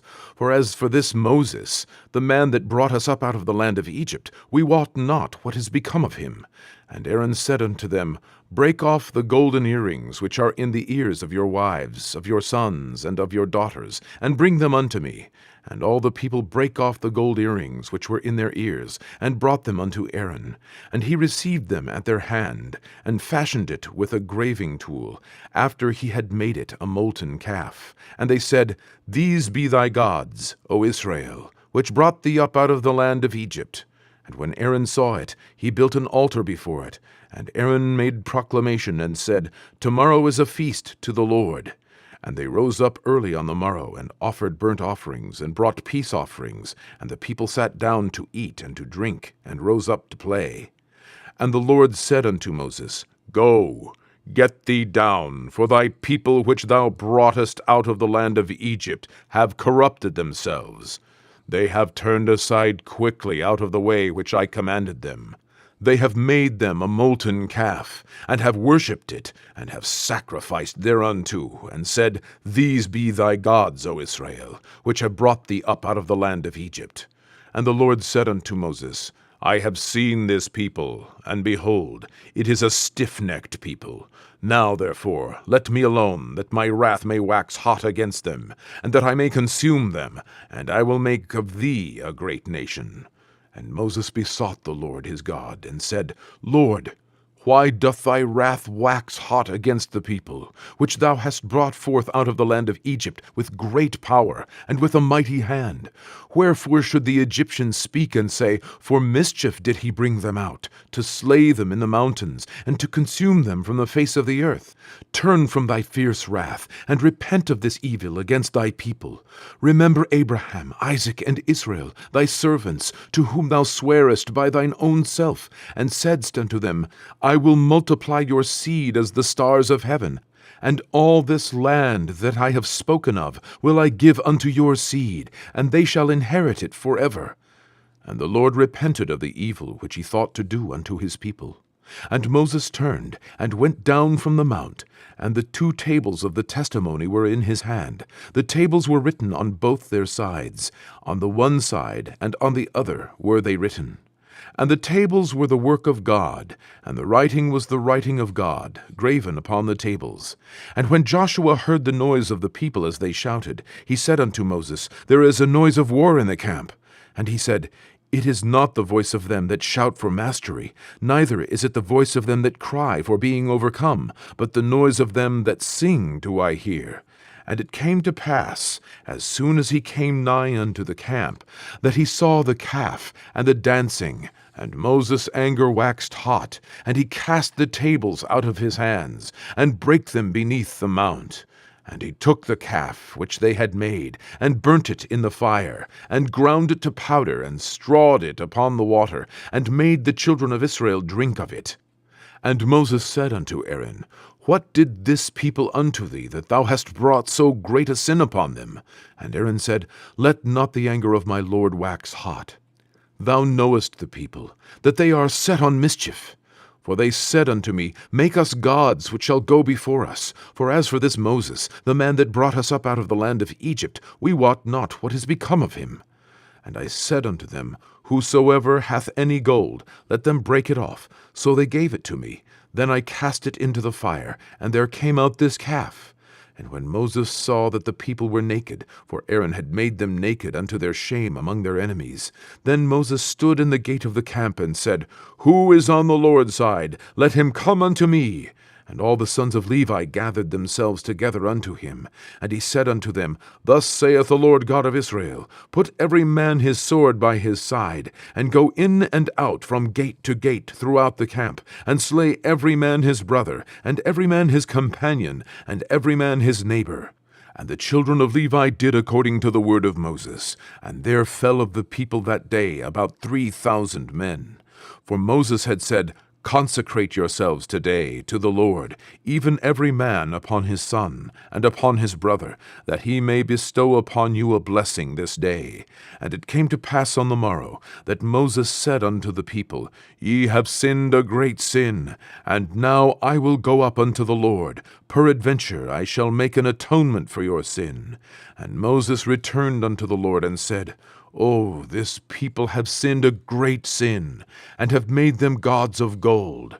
Yet now, if thou wilt forgive their sin, and if not, blot me, I pray thee, out of thy book which thou hast written. And the Lord said unto Moses, Whosoever hath sinned against me, him will I blot out of my book. Therefore now go, lead the people unto the place of which I have spoken unto thee. Behold, mine angel shall go before thee. Nevertheless, in the day when I will visit their sin upon them. And the Lord plagued the people, because they made the calf which Aaron made. Exodus 33. And the Lord said unto Moses, Depart, and go up hence, thou and the people which thou hast brought up out of the land of Egypt, unto the land which I swear unto Abraham, to Isaac, and to Jacob, saying, Unto thy seed will I give it. And I will send an angel before thee, and I will drive out the Canaanite, the Amorite, and the Hittite, and the Perizzite, the Hivite, and the Jebusite, unto a land flowing with milk and honey. For I will not go up in the midst of thee, for thou art a stiff-necked people, lest I consume thee in the way. And when the people heard these evil tidings, they mourned, and no man did put on him his ornaments. For the Lord had said unto Moses, Say unto the children of Israel, Ye are a stiff-necked people. I will come up into the midst of thee in a moment, and consume thee. Therefore now put off thy ornaments from thee, that I may know what to do unto thee. And the children of Israel stripped themselves of their ornaments by the mount Horeb. And Moses took the tabernacle, and pitched it without the camp, afar off from the camp, and called it the tabernacle of the congregation. And it came to pass, that every one which sought the Lord went out unto the tabernacle of the congregation, which was without the camp. And it came to pass, when Moses went out unto the tabernacle, that all the people rose up, and stood every man at his tent door, and looked after Moses, until he was gone into the tabernacle. And it came to pass, as Moses entered into the tabernacle, the cloudy pillar descended, and stood at the door of the tabernacle, and the Lord talked with Moses. And all the people saw the cloudy pillar stand at the tabernacle door. And all the people rose up and worshipped, every man in his tent door. And the Lord spake unto Moses face to face, as a man speaketh unto his friend. And he turned again into the camp, but his servant Joshua the son of Nun, a young man, departed not out of the tabernacle. And Moses said unto the Lord, See, thou sayest unto me, Bring up this people, and thou hast not let me know whom thou wilt send with me. Yet thou hast said, I know thee by name, and thou hast also found grace in my sight. Now therefore I pray thee, if I have found grace in thy sight, show me now thy way, that I may know thee, that I may find grace in thy sight, and consider that this nation is thy people. And he said, My presence shall go with thee, and I will give thee rest. And he said unto him, If thy presence go not with me, carry us not up hence. For wherein shall it be known here that I and thy people have found grace in thy sight? Is it not in that thou goest with us? So shall we be separated, I and thy people, from all the people that are upon the face of the earth. And the Lord said unto Moses, I will do this thing also that thou hast spoken, for thou hast found grace in my sight, and I know thee by name. And he said, I beseech thee, show me thy glory. And he said, I will make all my goodness pass before thee, and I will proclaim the name of the Lord before thee, and will be gracious to whom I will be gracious, and will show mercy on whom I will show mercy. And he said, Thou canst not see my face, for there shall no man see me and live. And the Lord said, Behold, there is a place by me, and thou shalt stand upon a rock. And it shall come to pass, while my glory passeth by, that I will put thee in a cleft of the rock, and will cover thee with my hand while I pass by. And I will take away mine hand, and thou shalt see my back parts, but my face shall not be seen. Exodus 34. And the Lord said unto Moses, Hew thee 2 tables of stone like unto the first, and I will write upon these tables the words that were in the first tables, which thou breakest. And be ready in the morning, and come up in the morning unto Mount Sinai, and present thyself there to me in the top of the mount. And no man shall come up with thee, neither let any man be seen throughout all the mount, neither let the flocks nor herds feed before that mount. And he hewed 2 tables of stone like unto the first. And Moses rose up early in the morning, and went up unto Mount Sinai, as the Lord had commanded him, and took in his hand the 2 tables of stone. And the Lord descended in the cloud, and stood with him there, and proclaimed the name of the Lord. And the Lord passed by before him, and proclaimed, the Lord God, merciful and gracious, long-suffering, and abundant in goodness and truth, keeping mercy for thousands, forgiving iniquity and transgression and sin, and that will by no means clear the guilty, visiting the iniquity of the fathers upon the children, and upon the children's children, unto the 3rd and to the 4th generation. And Moses made haste, and bowed his head toward the earth, and worshipped. And he said, If now I have found grace in thy sight, O Lord, let my Lord, I pray thee, go among us. For it is a stiff-necked people, and pardon our iniquity and our sin, and take us for thine inheritance. And he said, Behold, I make a covenant. Before all thy people I will do marvels, such as have not been done in all the earth, nor in any nation. And all the people among which thou art shall see the work of the Lord. For it is a terrible thing that I will do with thee. Observe thou that which I command thee this day. Behold, I drive out before thee the Amorite, and the Canaanite, and the Hittite, and the Perizzite, and the Hivite, and the Jebusite. Take heed to thyself, lest thou make a covenant with the inhabitants of the land whither thou goest, lest it be for a snare in the midst of thee. But ye shall destroy their altars, break their images, and cut down their groves. For thou shalt worship no other God, for the Lord, whose name is jealous, is a jealous God. Lest thou make a covenant with the inhabitants of the land, and they go a-whoring after their gods, and do sacrifice unto their gods, and one call thee, and thou eat of his sacrifice. And thou take of their daughters unto thy sons, and their daughters go a-whoring after their gods, and make thy sons go a-whoring after their gods. Thou shalt make thee no molten gods. The feast of unleavened bread shalt thou keep. 7 days thou shalt eat unleavened bread, as I commanded thee, in the time of the month Abib.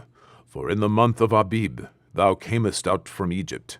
All that openeth the matrix is mine, and every firstling among thy cattle, whether ox or sheep, that is male. But the firstling of an ass thou shalt redeem with a lamb, and if thou redeem him not, then shalt thou break his neck. All the firstborn of thy sons thou shalt redeem, and none shall appear before me empty. 6 days thou shalt work, but on the 7th day thou shalt rest. In earing time and in harvest thou shalt rest. And thou shalt observe the feast of weeks, of the firstfruits of wheat harvest, and the feast of ingathering at the year's end. Thrice in the year shall all your men children appear before the Lord God, the God of Israel. For I will cast out the nations before thee, and enlarge thy borders. Neither shall any man desire thy land, when thou shalt go up to appear before the Lord thy God thrice in the year. Thou shalt not offer the blood of my sacrifice with leaven. Neither shall the sacrifice of the feast of the Passover be left unto the morning. The first of the firstfruits of thy land thou shalt bring unto the house of the Lord thy God. Thou shalt not see the kid in his mother's milk. And the Lord said unto Moses, Write thou these words, for after the tenor of these words I have made a covenant with thee and with Israel. And he was there with the Lord 40 days and 40 nights. He did neither eat bread nor drink water. And he wrote upon the tables the words of the covenant, the 10 commandments. And it came to pass, when Moses came down from Mount Sinai with the 2 tables of testimony in Moses' hand, when he came down from the mount, that Moses wist not that the skin of his face shone while he talked with him. And when Aaron and all the children of Israel saw Moses, behold, the skin of his face shone, and they were afraid to come nigh him. And Moses called unto them, and Aaron and all the rulers of the congregation returned unto him, and Moses talked with them. And afterward all the children of Israel came nigh, and he gave them in commandment all that the Lord had spoken with him in Mount Sinai. And till Moses had done speaking with them, he put a veil on his face. But when Moses went in before the Lord to speak with him, he took the veil off, until he came out. And he came out, and spake unto the children of Israel that which he was commanded. And the children of Israel saw the face of Moses, that the skin of Moses' face shone. And Moses put the veil upon his face again, until he went in to speak with him. Exodus 35. And Moses gathered all the congregation of the children of Israel together, and said unto them, These are the words which the Lord hath commanded, that ye should do them. 6 days shall work be done, but on the 7th day there shall be to you an holy day, a Sabbath of rest to the Lord. Whosoever doeth work therein shall be put to death. Ye shall kindle no fire throughout your habitations upon the Sabbath day. And Moses spake unto all the congregation of the children of Israel, saying, This is the thing which the Lord commanded, saying, Take ye from among you an offering unto the Lord. Whosoever is of a willing heart, let him bring it, an offering of the Lord, gold and silver and brass, and blue and purple and scarlet, and fine linen and goat's hair, and ram skins dyed red, and badgers' skins, and shittim wood, and oil for the light, and spices for anointing oil, and for the sweet incense, and onyx stones, and stones to be set for the ephod, and for the breastplate. And every wise-hearted among you shall come, and make all that the Lord hath commanded, the tabernacle, his tent, and his covering, his tacks and his boards, his bars, his pillars, and his sockets, the ark, and the staves thereof, with the mercy seat, and the veil of the covering, the table and his staves, and all his vessels, and the showbread, the candlesticks also for the light, and his furniture, and his lamps, with the oil for the light, and the incense altar, and his staves, and the anointing oil, and the sweet incense, and the hanging for the door at the entering in of the tabernacle, the altar of burnt offering, with his brazen grate, his staves, and all his vessels, the laver and his foot, the hangings of the court, his pillars, and their sockets, and the hanging for the door of the court, the pins of the tabernacle, and the pins of the court, and their cords, the cloths of service, to do service in the holy place, the holy garments for Aaron the priest, and the garments of his sons, to minister in the priest's office, And all the congregation of the children of Israel departed from the presence of Moses. And they came, every one whose heart stirred him up, and every one whom his spirit made willing. And they brought the Lord's offering to the work of the tabernacle of the congregation, and for all his service, and for the holy garments. And they came, both men and women, as many as were willing-hearted, and brought bracelets and earrings and rings and tablets, all jewels of gold.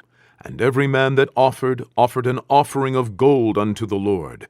And every man with whom was found blue, and purple, and scarlet, and fine linen, and goat's hair, and red skins of rams, and badger skins, brought them. Every one that did offer an offering of silver and brass brought the Lord's offering. And every man with whom was found shittim wood for any work of the service brought it. And all the women that were wise-hearted did spin with their hands, and brought that which they had spun, both of blue, and of purple, and of scarlet, and of fine linen. And all the women whose heart stirred them up in wisdom spun goat's hair. And the rulers brought onyx stones, and stones to be set for the ephod, and for the breastplate, and spice and oil for the light, and for the anointing oil, and for the sweet incense. The children of Israel brought a willing offering unto the Lord, every man and woman, whose heart made them willing to bring for all manner of work, which the Lord had commanded to be made by the hand of Moses. And Moses said unto the children of Israel, See, the Lord hath called by name Bezaleel, the son of Uri, the son of Hur, of the tribe of Judah. And he hath filled him with the Spirit of God, in wisdom, in understanding, and in knowledge, and in all manner of workmanship, and to devise curious works, to work in gold, and in silver, and in brass, and in the cutting of stones, to set them, and in carving of wood, to make any manner of cunning work. And he hath put in his heart that he may teach, both he and Aholiab, the son of Ahisamach, of the tribe of Dan. Them he hath filled with wisdom of heart, to work all manner of work, of the engraver, and of the cunning workman, and of the embroiderer, in blue, and in purple, in scarlet, and in fine linen, and of the weaver, even of them that do any work, and of those that devise cunning work. Exodus 36. Then wrought Bezaleel and Aholiab, and every wise-hearted man, in whom the Lord put wisdom and understanding, to know how to work all manner of work for the service of the sanctuary, according to all that the Lord had commanded. And Moses called Bezaleel and Aholiab, and every wise-hearted man, in whose heart the Lord had put wisdom, even every one whose heart stirred him up to come unto the work to do it. And they received of Moses all the offering which the children of Israel had brought for the work of the service of the sanctuary, to make it withal. And they brought yet unto him free offerings every morning. And all the wise men that wrought all the work of the sanctuary came every man from his work which they made. And they spake unto Moses, saying, The people bring much more than enough for the service of the work which the Lord commanded to make. And Moses gave commandment, and they caused it to be proclaimed throughout the camp, saying, Let neither man nor woman make any more work for the offering of the sanctuary. So the people were restrained from bringing. For the stuff they had was sufficient for all the work to make it, and too much.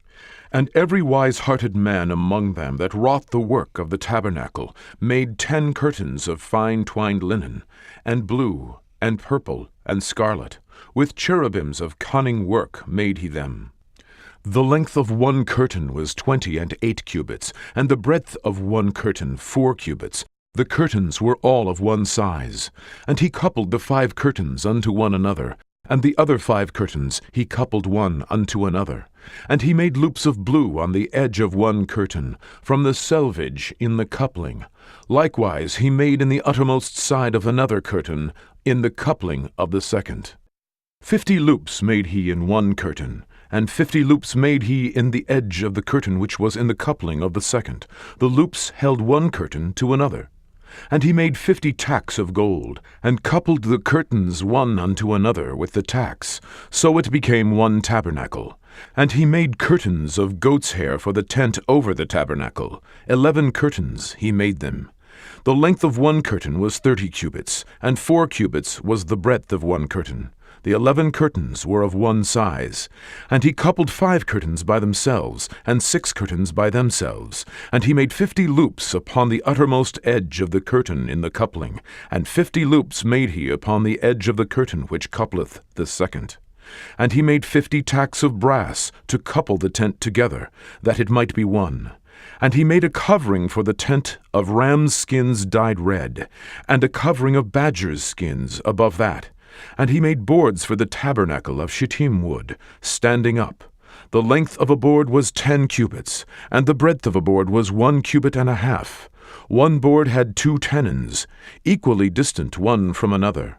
Thus did he make for all the boards of the tabernacle.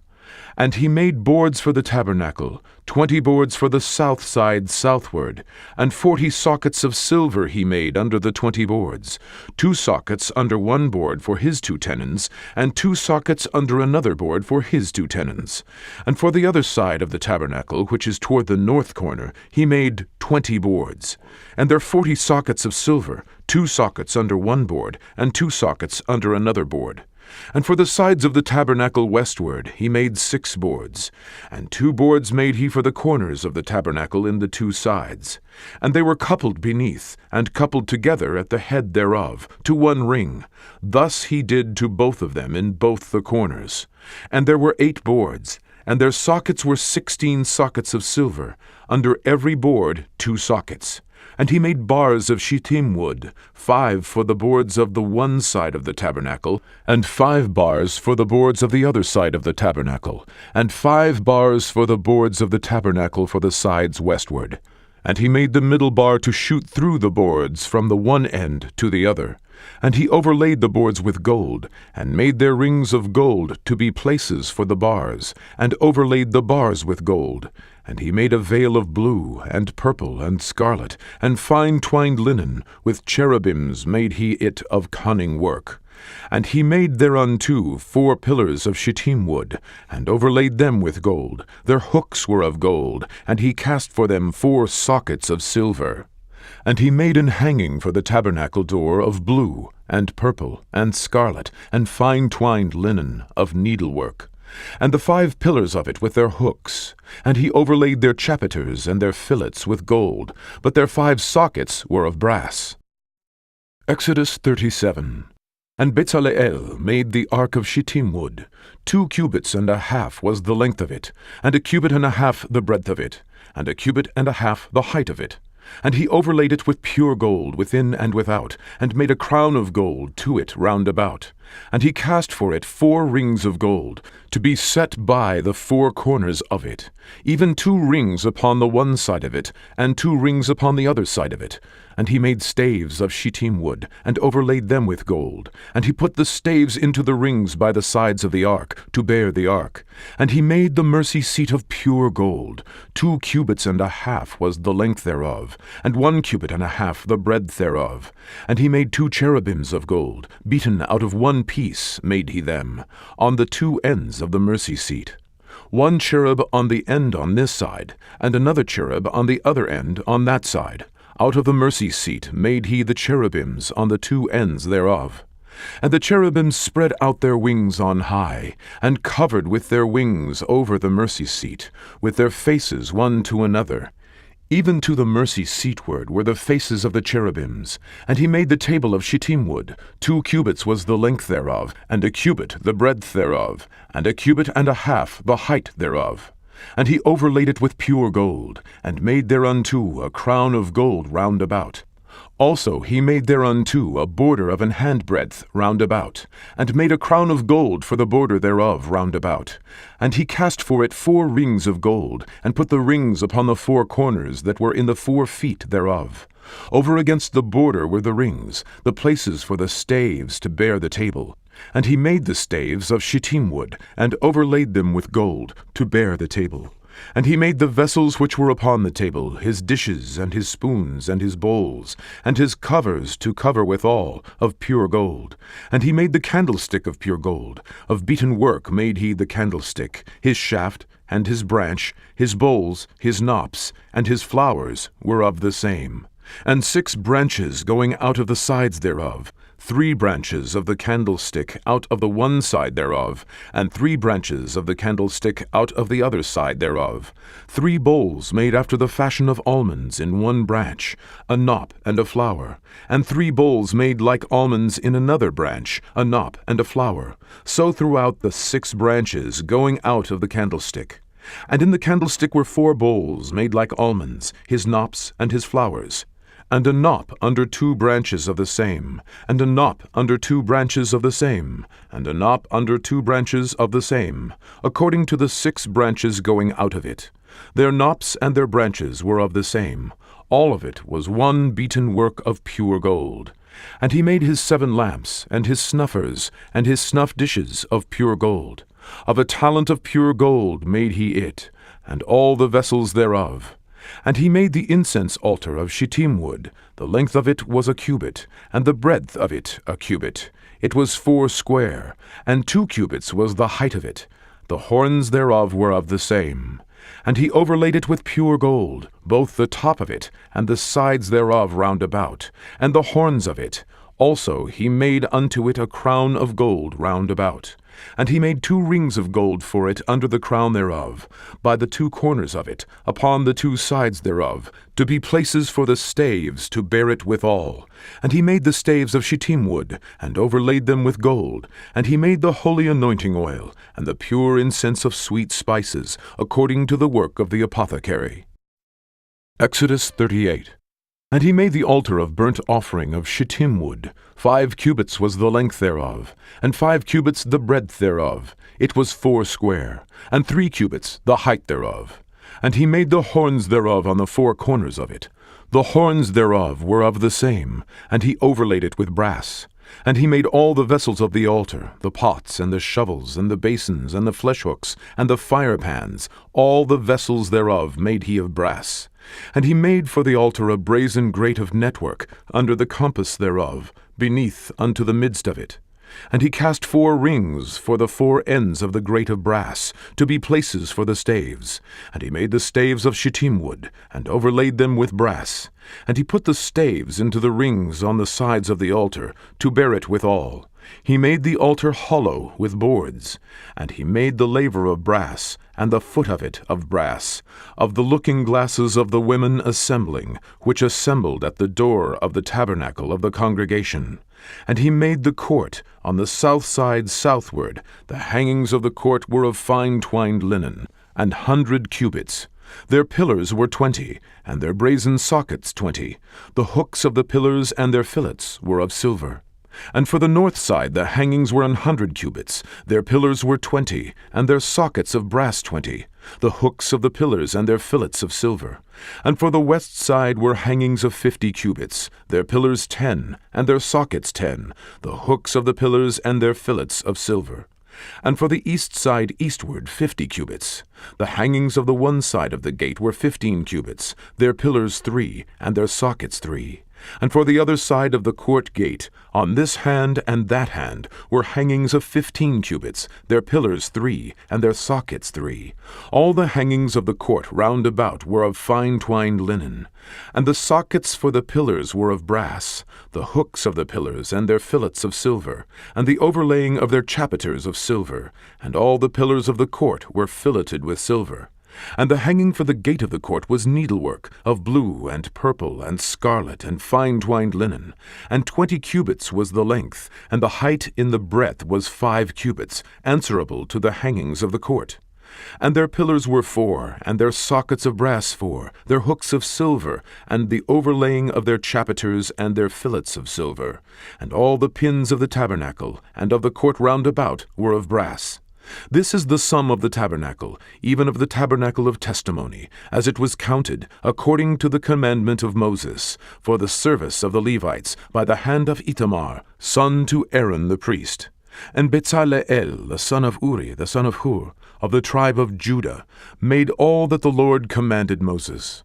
And with him was Aholiab, son of Ahishamach, of the tribe of Dan, an engraver and a cunning workman, and an embroiderer in blue, and in purple, and in scarlet, and fine linen.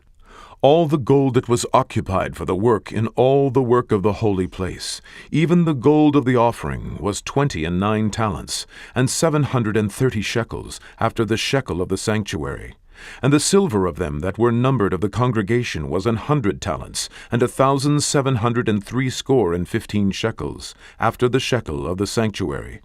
A bekah for every man, that is, half a shekel, after the shekel of the sanctuary, for every one that went to be numbered, from 20 years old and upward, for 600,000 and 3,550 men.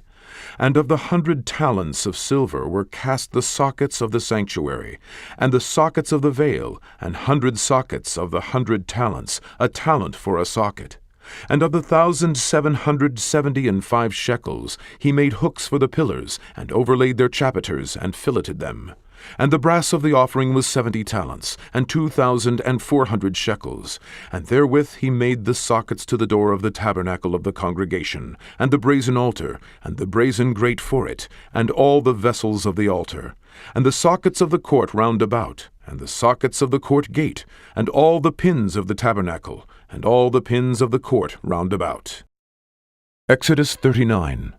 And of the blue and purple and scarlet they made cloths of surface, to do service in the holy place, and made the holy garments for Aaron, as the Lord commanded Moses. And he made the ephod of gold, blue, and purple, and scarlet, and fine twined linen. And they did beat the gold into thin plates, and cut it into wires, to work it in the blue, and in the purple, and in the scarlet, and in the fine linen, with cunning work. They made shoulder pieces for it, to couple it together. By the 2 edges was it coupled together. And the curious girdle of his ephod that was upon it was of the same, according to the work thereof, of gold, blue, and purple, and scarlet, and fine twined linen, as the Lord commanded Moses. And they wrought onyx stones enclosed in arches of gold, graven as signets are graven, with the names of the children of Israel. And he put them on the shoulders of the ephod, that they should be stones for a memorial to the children of Israel, as the Lord commanded Moses. And he made the breastplate of cunning work, like the work of the ephod, of gold, blue, and purple, and scarlet, and fine twined linen. It was 4 square. They made the breastplate double. A span was the length thereof, and a span the breadth thereof, being doubled. And they set in it 4 rows of stones. The first row was a sardius, a topaz, and a carbuncle. This was the first row. And the second row an emerald, a sapphire, and a diamond. And the third row a ligure, an agate, and an amethyst. And the fourth row a beryl, an onyx, and a jasper. They were enclosed in arches of gold in their enclosings. And the stones were according to the names of the children of Israel, 12, according to their names, like the engravings of a signet, every one with his name, according to the 12 tribes. And they made upon the breastplate chains at the ends, of wreathen work of pure gold. And they made 2 arches of gold, and 2 gold rings, and put the 2 rings in the 2 ends of the breastplate. And they put the 2 wreathen chains of gold in the 2 rings on the ends of the breastplate. And the 2 ends of the 2 wreathen chains they fastened in the 2 arches, and put them on the shoulder pieces of the ephod before it. And they made 2 rings of gold, and put them on the 2 ends of the breastplate, upon the border of it, which was on the side of the ephod inward. And they made 2 other golden rings, and put them on the 2 sides of the ephod underneath, toward the forepart of it, over against the other coupling thereof, above the curious girdle of the ephod. And they did bind the breastplate by his rings unto the rings of the ephod with a lace of blue, that it might be above the curious girdle of the ephod, and that the breastplate might not be loosed from the ephod, as the Lord commanded Moses. And he made the robe of the ephod of woven work, all of blue. And there was an hole in the midst of the robe, as the hole of an habergeon, with a band round about the hole, that it should not rend. And they made upon the hems of the robe pomegranates of blue and purple and scarlet and twined linen. And they made bells of pure gold, and put the bells between the pomegranates upon the hem of the robe, round about between the pomegranates. A bell and a pomegranate, a bell and a pomegranate, round about the hem of the robe, to minister in, as the Lord commanded Moses.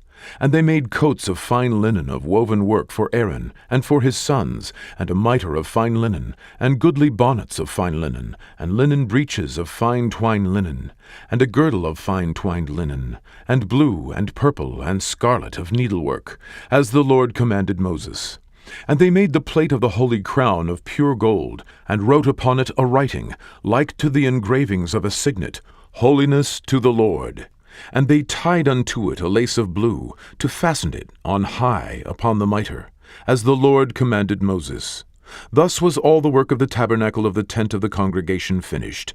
And the children of Israel did according to all that the Lord commanded Moses, so did they.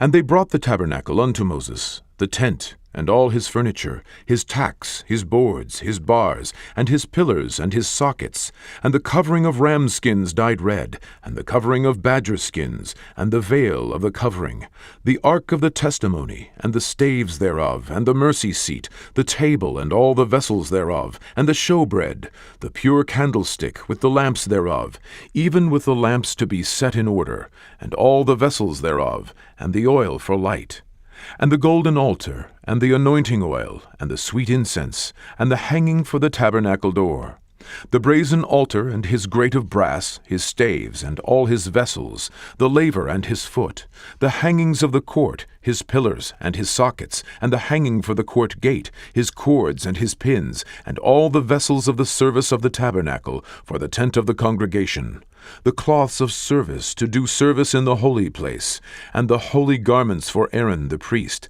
and his sons' garments, to minister in the priest's office, according to all that the Lord commanded Moses. So the children of Israel made all the work. And Moses did look upon all the work, and behold, they had done it as the Lord had commanded. Even so had they done it, and Moses blessed them. Exodus 40. And the Lord spake unto Moses, saying, On the first day of the first month shalt thou set up the tabernacle of the tent of the congregation, and thou shalt put therein the ark of the testimony, and cover the ark with the veil. And thou shalt bring in the table, and set in order the things that are to be set in order upon it. And thou shalt bring in the candlestick, and light the lamps thereof. And thou shalt set the altar of gold for the incense before the ark of the testimony, and put the hanging of the door to the tabernacle. And thou shalt set the altar of the burnt offering before the door of the tabernacle of the tent of the congregation. And thou shalt set the laver between the tent of the congregation and the altar, and shalt put water therein. And thou shalt set up the court round about, and hang up the hanging at the court gate. And thou shalt take the anointing oil, and anoint the tabernacle, and all that is therein, and shalt hallow it, and all the vessels thereof, and it shall be holy. And thou shalt anoint the altar of the burnt offering, and all his vessels, and sanctify the altar, and it shall be an altar most holy. And thou shalt anoint the laver and his foot, and sanctify it. And thou shalt bring Aaron and his sons unto the door of the tabernacle of the congregation, and wash them with water. And thou shalt put upon Aaron the holy garments, and anoint him, and sanctify him, that he may minister unto me in the priest's office. And thou shalt bring his sons, and clothe them with coats. And thou shalt anoint them, as thou didst anoint their father, that they may minister unto me in the priest's office. For their anointing shall surely be an everlasting priesthood throughout their generations. Thus did Moses, according to all that the Lord commanded him, so did he.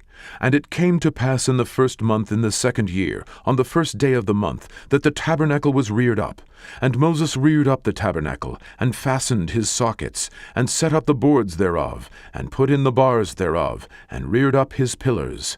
And he spread abroad the tent over the tabernacle, and put the covering of the tent above upon it, as the Lord commanded Moses. And he took and put the testimony into the ark, and set the staves on the ark, and put the mercy seat above upon the ark.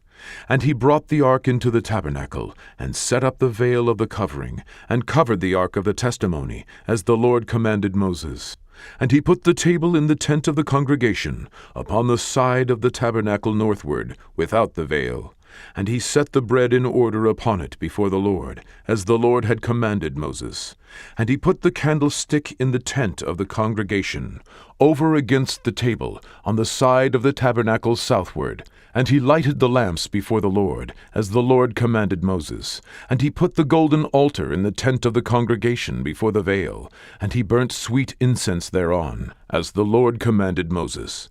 And he set up the hanging at the door of the tabernacle, and he put the altar of burnt offering by the door of the tabernacle of the tent of the congregation, and offered upon it the burnt offering and the meat offering, as the Lord commanded Moses.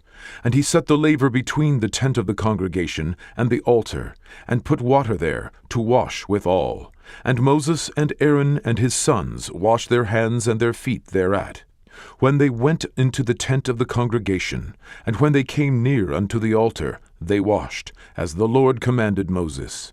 And he reared up the court round about the tabernacle and the altar, and set up the hanging of the court gate. So Moses finished the work. Then a cloud covered the tent of the congregation, and the glory of the Lord filled the tabernacle. And Moses was not able to enter into the tent of the congregation, because the cloud abode thereon, and the glory of the Lord filled the tabernacle. And when the cloud was taken up from over the tabernacle, the children of Israel went onward in all their journeys. But if the cloud were not taken up, then they journeyed not till the day that it was taken up. For the cloud of the Lord was upon the tabernacle by day, and fire was on it by night, in the sight of all the house of Israel, throughout all their journeys.